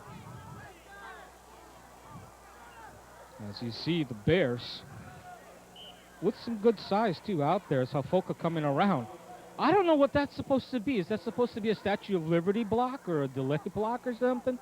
But after the play, Hafoka looked to be very upset, so that was a busted play or a missed assignment on the block. So third down and 8, ball at their own 48-yard line. Hafoka with the screen inside and dropped. TJ Figueroa had it. There is a penalty marker on the field, I think. I saw something being thrown. No, I guess not. Pass was intended for Figueroa, and it'll be fourth down. So I thought I saw a flag. There was none. So punting time for Baldwin. Should mention, too, you know, one of the reasons why, of course, the Bears quarterback is having so much success, he's got a pair of nice big boys out there. Number 72, Lanakila Ka'anoi, 6'4", 346. Kamu Kahui, 6'5", 287. Figueroa launches this kick. Very high kick. It'll take a mini Baldwin bounce and then an Iolani one. And now the Bears have to scramble and finally down it at the 33-yard line. You know, you're talking about some of the offensive linemen for Baldwin, particularly number 72, Lanakila Kaone, 6'4", 346 pounds. And he is only a sophomore. There you see a couple of the Baldwin Bears. Big kids from Baldwin with the one guy flexing the muscles. All right. Especially that big guy, number 74 down there. He goes 6'5", 287, Kamu Kahui. First down and 10, spread formation. Igber on the carry. Boy, every time I mention Igber's name, I'm just waiting to see something happen. Igber does manage to pick up only, and I say only, 4 yards on the play. I tell you, this guy is exciting. He's the electric company. He's a one-man electric company. Watch this. Ground level. Keeps his head up. Ooh, little bit of a face mask inside there, but the young man keeps his hand off for the most part. But nice surge ahead by Igber on that run. Actually, they gave Igber 5, and now here is Satoyama, the backup. Satoyama hit at the line of scrimmage and manages to push himself forward for a gain of 1. And, oh, man, Ooh. a kick. Oh, that is not a very intelligent play by John Satoyama. His evening, I think, has probably just come to an end here. I mean, granted, the ball carrier is holding on, and, you know, the ball carrier is supposed to let go, but please, you're not supposed to kick the guy. I mean, that is an intent to injure. I'm sorry, but if you're frustrated, you do not go out there to hurt someone intentionally. And Dead here's ball the foul. call. Illegal personal contact on the offense. 15-yard penalty. And Wendell Look is letting Satoyama have it right now. He is irate. And you take a look at it here. You see Satoyama trying to squirm his way up there. And then finally being horse-collared and corralled there. And the defender, of course, hanging on for dear life, obviously not hearing the whistle, hangs on.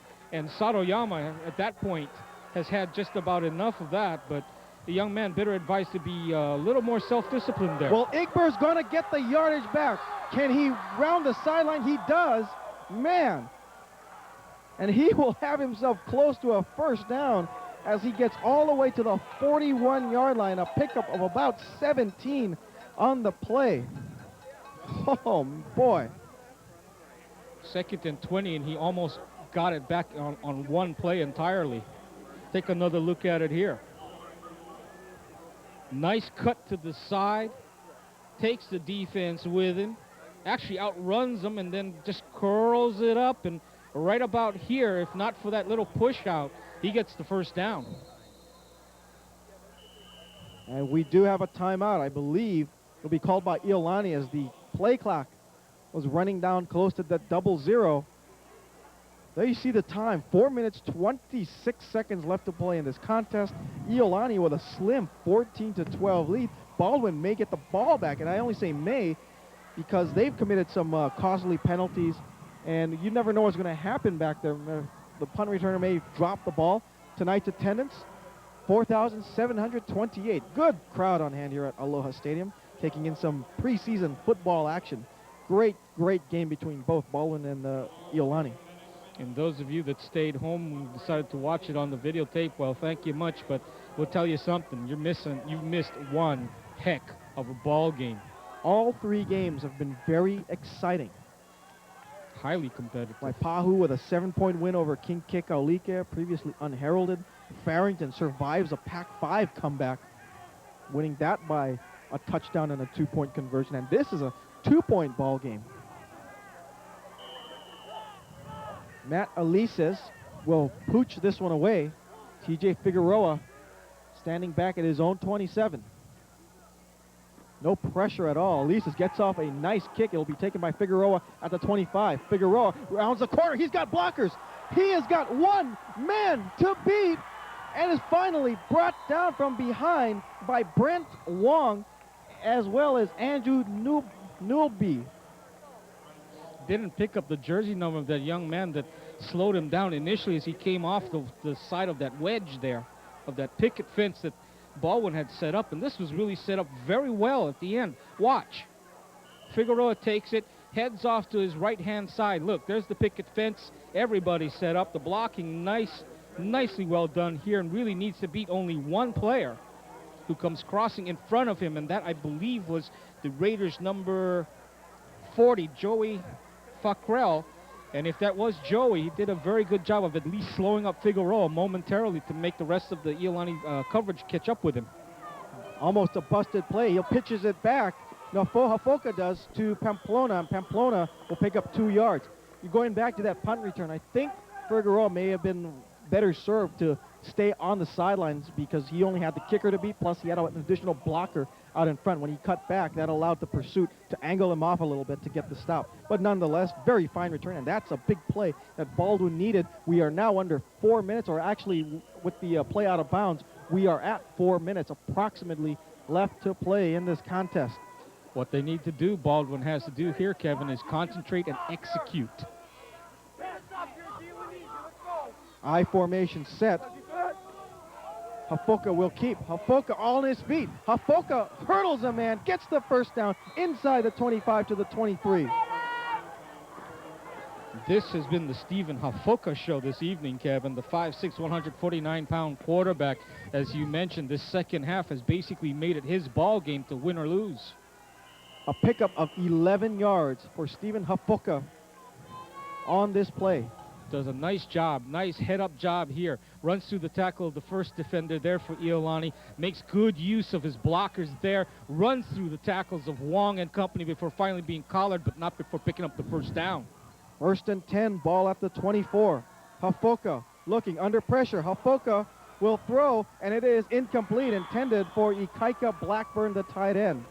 And Hafoka ends up flat on his Okole on the play. But good effort by Blackburn there. You saw he's having a little problem with his elbow. Things a little tight there as he tries to make the catch here at the end of the play. But Hafoka, good poise here. Let's go. A nice little dart here to his tight end. And you can see the young man trying to gather it in, but just not able to get it coordinated well enough to be able to make the grab. Number 90, Michael Aieto, and 98, Kayona Valente on the pressure. Hafoka spun out of bounds as the clock will stop at the 22, 3:19 left to play in the contest. No reason for Baldwin to panic here with 3:19 remaining. A lot of time to get down the field here. Check it out as he comes out to the corner here. Nice pitch relationship with the halfback there as he decides to go ahead and just take it on his own as Iolani strings out the sweep to the far side of the field. And there you see for the Raiders, the defender number 42, Sione Uyema, taking him out. Big third down play, play action. And, going down on the play. And making a reception is an offensive lineman, and that should be a penalty. Hafoka took a nasty hit. He is down. The pass was caught by Robert Machino, a 5'9", 239-pound lineman, but he is an ineligible receiver. And you see Hafoka flat on his back, and he was slow in getting up. Of course, this will mean a penalty yardage, and also loss of down. As you see there, the preliminary signal from the official, Phil Akana. And you see Hafoka under all kinds of pressure there. Ian Bernstein, number 28, was closing in quickly, as well as 98, Kainoa Valente. Illegal touching of a forward pass by a lineman on the offense. Loss of down, 5-yard penalty, loss of down, 4th down. You know, this is the red zone, 4-down territory, and really, Hafoka would have been better advised to, just go ahead, take the sack, come back, and just try and get it on 4th down somehow, or maybe kick the field goal and try and get the lead that way and then play defense. Play of the game perhaps here with 3:09 left to play. 4th and 13 at the 27, and Baldwin will elect to take a timeout, discuss things over. They had a full complement up until now. They've got 2, and there you see the scoring for Joe Balangitao. Boy, it's been a hard-fought game, but perhaps another close loss. The last time these two teams met here in Aloha Stadium was 5 years ago. It was a 2-point loss for the Baldwin Bears. Recapping the scoring in this contest, Iolani struck first in the second quarter when Zach Toyofuku scored on a 60-yard touchdown pass from Danny Chong to make it 7-0. Baldwin later responded later in the second quarter when Hafoka scored on a 2-yard run to make it 7-6 as the kick failed. Third quarter, Iolani extended its lead on an 85-yard Joe Igber touchdown run. The kick made it 14-6. And then, just earlier in this quarter, Hafoka with his second touchdown, a 16-yard run. And after the 2-point conversion pass fail, that's where we are, 14-12. Fourth down play, big play coming up for Baldwin. Here comes the rush. Hafoka will go down. Ian Bernstein, number 28, was there, as well as two other white-shirted Raiders, and you saw Hafoka get up real slowly. He has really taken a pounding in this contest, and with 3 minutes, 2 seconds left to play in this one, Baldwin needs almost a miracle defensively. And really, you know, Baldwin being a running team, passing not being their forte, you can see there, Iolani just letting go with everything they had to go after him, putting on a lot of heavy pressure to bring him down. Iki Tui Gamala made the initial pressure, gives up to Igber. Igber gets away from the line of scrimmage and is finally stopped at the line. Number 54 made the hit, Thomas Miyashiro, at the line. Good job of holding on, and he made sure he wanted to hold on. Also there was Davin Wada, the part-time flanker / defensive back, and Baldwin calls timeout with 2:45 left. I tell you, you hold your breath every time you see Igber take the ball. You can see there the little throwdown block, but to Baldwin's credit, sealing up the hole. And then up here, 54, as you pointed out for the Bears, Thomas Miyamoto holding on for dear life there before getting some last-second assistance there by David Wada. Igber is going to make some Division I team very happy. And I'm sure there's a certain coach in Manoa Valley who would certainly love to sign Mr. Igber to a letter of intent come next spring. But the word is out, though, Kevin, at the same time that Joe Igber's dad, if he has his way, has no intention of seeing his son wear the Hawaii's green and white, unfortunately. Yeah, that's too bad, but you know, that's how it goes. Second down and 10. Igber will remain in the backfield with trips to the far side. No safeties for Baldwin. Give to Igber. Igber dancing at the line of scrimmage, and look at the Bears just hold on. I mean, they're not even trying to, they're just holding on. They know they can't bring him down one-on-one, so they hold on and try to make sure that the teammates come in and bring him down. Timeout called with 2:28 left. That is Baldwin's final timeout, and a big third down play for Iolani coming up. And take another look at it here as they give it to Igber again. And of course, time, the real opponent here for Iolani, holding only a 2-point lead here, and Igber just getting swarmed under by everybody wearing burgundy and blue out there. Some of our fan faithful here at Aloha Stadium, one thing we can tell you about the MIL teams, they are very short tackling teams. The Maui Punahou game last weekend, Maui did a very good job of making tackles on the initial hits. However, because they got so worn down in the fourth quarter, they began to miss a lot of tackles. Same thing here. Baldwin did a great job of making sure that the runners would go nowhere after the initial hits. But you can see Igber is probably just too elusive, and he's probably the best player they're going to see all season long in the preseason or in the MIL play. Big third down play, 3rd and 10 at their own 33. Igber in the backfield. They will give it to Igber. Igber tries to get around, has a hole, cuts back, and a good job of open field tackling. I believe that was 34, Victor Pamplona, with the initial hit. What a big play for Baldwin that was. And Pamplona running with the biggest bull of them all down there. You see coming off the field, Joe Igber. Very key third down play, as you described, Kevin. You're going to see it here.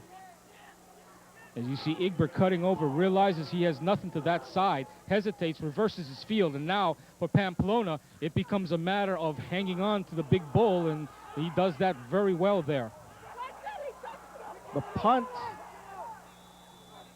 by Matt Alises nearly hits two Baldwin players running downfield. I think the Iolani players are trying to say that it's our ball because it touched a Baldwin player and we recovered it. There is a discussion. I believe that's Mike Goshima there. And there you see Phil Akana indicate that is Baldwin's ball. You saw Mike Goshima say no, no, no. And he did say 1st and 10, Baldwin Bears. They will begin this possession at their own 45-yard line. They have about 65 yards to the end zone, a minute 46 left. Time management and play efficiency here, the two most important things that they need to do right now. Everybody needs to play within themselves and execute in order for, if Baldwin is able to pull off a win here tonight. Well, this is it for Stephen Hafoka. One last chance. Hafoka flares it out. Diving attempt was the receiver on the play, Brett Nakamura, I believe. Yes, it is. Stretching out for everything he had. Incomplete. Second down. 1:41 left to play. And a no-huddle offense for Baldwin, realizing that they want to try, that they're out of timeouts, rather. Hafoka back to Nakamura, but this pass is wide. It'll bring up third down and 10 yards to go. Baldwin is not apt at running or executing a 2-minute throwing offense. So this will be interesting. 1:36 left to play. Baldwin trails by 2. An outstanding effort by the Bears. But again, Iolani has made all the big plays. 3rd and 10 at their own 45. Splitbacks are Ferreira and Pamplona, and now we will have an official's timeout. No timeouts left for either Baldwin or Iolani. And Iolani showing a lot of respect for those Baldwin receivers, regardless, Kevin, playing about 10 to 12 yards off of them. They have what amounts to a picket line beginning in their own territory at about the 47 and going back as deep as the 44, 43-yard line. Yeah, they're not going to take any chances with anything down the middle. Quick pass, quick hitter. That's Nakamura. Nakamura to the 50 and is finally pushed out of bounds, close but short of the first down into Iolani territory at the 47. The Baldwin Bears now face 4th down and need about a yard. And that's the reason for the picket fence defensive back lineup down there about 10 yards back, was to go ahead and let them have anything in front of that, but don't let them pick up the first down, much less let them break loose. Clock stopped on that out-of-bounds play, a minute 30. So here it is, big play, 4th down and about a yard, maybe 2 to go. Hafoka will try the sneak, and he'll be short. He'll be short of a first down, I believe. Depends on the spot. Needed to go for at least a yard and a half out beyond the Iolani 45, and I think you're right, Kevin. I think he will be short, even though it looks like a measurement being called for here. And you saw number 56 for the Bears, Ben Rowland, one of the linemen, leaning down and trying to see, kind of reading that like a putt on the putting green. But this is going to be close.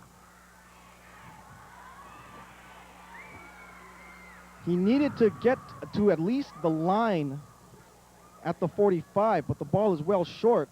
The mark is short. They are short, boy. And Iolani will take over. But I'll tell you, what an effort, and Coach Balangitao appreciates it. What an effort by the Bears that they put forth tonight. Very competitive ball game, and certainly perhaps a lot closer than Coach Wendell Look would have preferred. But they're going to come out of here with a win, barely. Hopefully.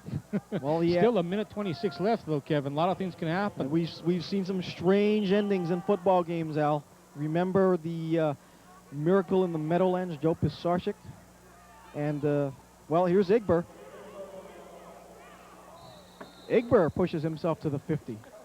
Hey, I still remember a JV championship game between Kaiser and I think it was Nanakuli, and all Kaiser had to do, remember, was run out of back the end zone with the safety. They fooled around with that, and we all know what happened. The ball came loose, Nanakuli falls on it, bingo, they go home with a JV championship. Actually, that was McKinley. In fact, I remember that game because you and I had the call on that contest. Very bizarre ending, and of course the quarterback from McKinley was Charlie Napulo'u, who had an outstanding career, and especially an outstanding season last year with the Tigers, finishing up his eligibility. Igber on the carry again. Igber has a first down. Igber, and has more, stays in bounds to the Baldwin 36-yard line. Clock will stop, so the chains can be reset, but once they start it up, the clock will wind down. This game, one snap from being completed, Kevin. No, talking with the Joe Balangitao, before the game started, you know, he is one guy who was really in favor, and this is a long-standing issue, in favor of I guess a state championship format. Now you see Igber is he's far out of your picture on the left of the screen, but this is just going to be a snap and a fall on the ball by Danny Chong, and that's going to be it. 15 seconds left as Iolani will win this game. But going back to the issue, he is in favor of a surefire tournament for a real state championship game. He feels that, you know, hey, maybe, you know, the neighbor island teams may not necessarily be in the same class. As you see the clock down to 0. Some of the neighbor island teams from the BIIF, the KIF, the MIL may not necessarily be in the same class as the teams from the OIA or the ILH, but he says just in the issue of fairness that something should be done to make a state tournament which will include the champions from all 4 leagues, as well as also, you know, at-large teams from the OIA and the ILH. And just in the goodness of fairness, the kids, he feels, deserve it, especially this year. For the MIL, the KIF, and the BIF, there is no Neighbor Island Bowl championship this year because of a controversy that was brought up by the BIIF. There is nothing that will be played between the outer islands, neighbor islands, excuse my political correctness, this year. But that's where he feels that something should be done in order to create a real state championship tournament format. And it's somewhat ironic, as you point out, that the controversy brought on by the BIIF, which really has not been actually that much of a factor in that Neighbor Island Bowl contest, because it's usually been decided either between the MIL and the KIF. Normally, the BIIF gets in there every year with a team that a lot of people feel either in Konawaina or in Waiakea or Hilo or St. Joe's or so forth, feel that, you know, that you know, they have a team that might, you know, this year get that Neighbor Island title. And what happens? Either Baldwin comes along or Kauai comes along and knocks them out, and then it gets decided between the Garden Isle and the Valley Isle. Well, that's going to wrap it up here for this contest. Baldwin, I tell you, they got a shot at that MIL title once again, and the Iolani, they're going to be a force. Joe Igber put on quite a show. Al, the regular season begins next week in high school football. For the OIA, the ILH still has a week of rest to go, and then they kick off, and as they say, from then on, they're keeping score. Keeping score is what we will be doing for the next few months here at Aloha Stadium. That'll wrap it up. And once again, the final score, it's Baldwin, or Iolani 14, Baldwin 12 for Al Morikami. And for myself, Kevin Hashiro, we wish you all, thank you for watching the Stadium Stars. We'll see you next week, and take care of yourselves.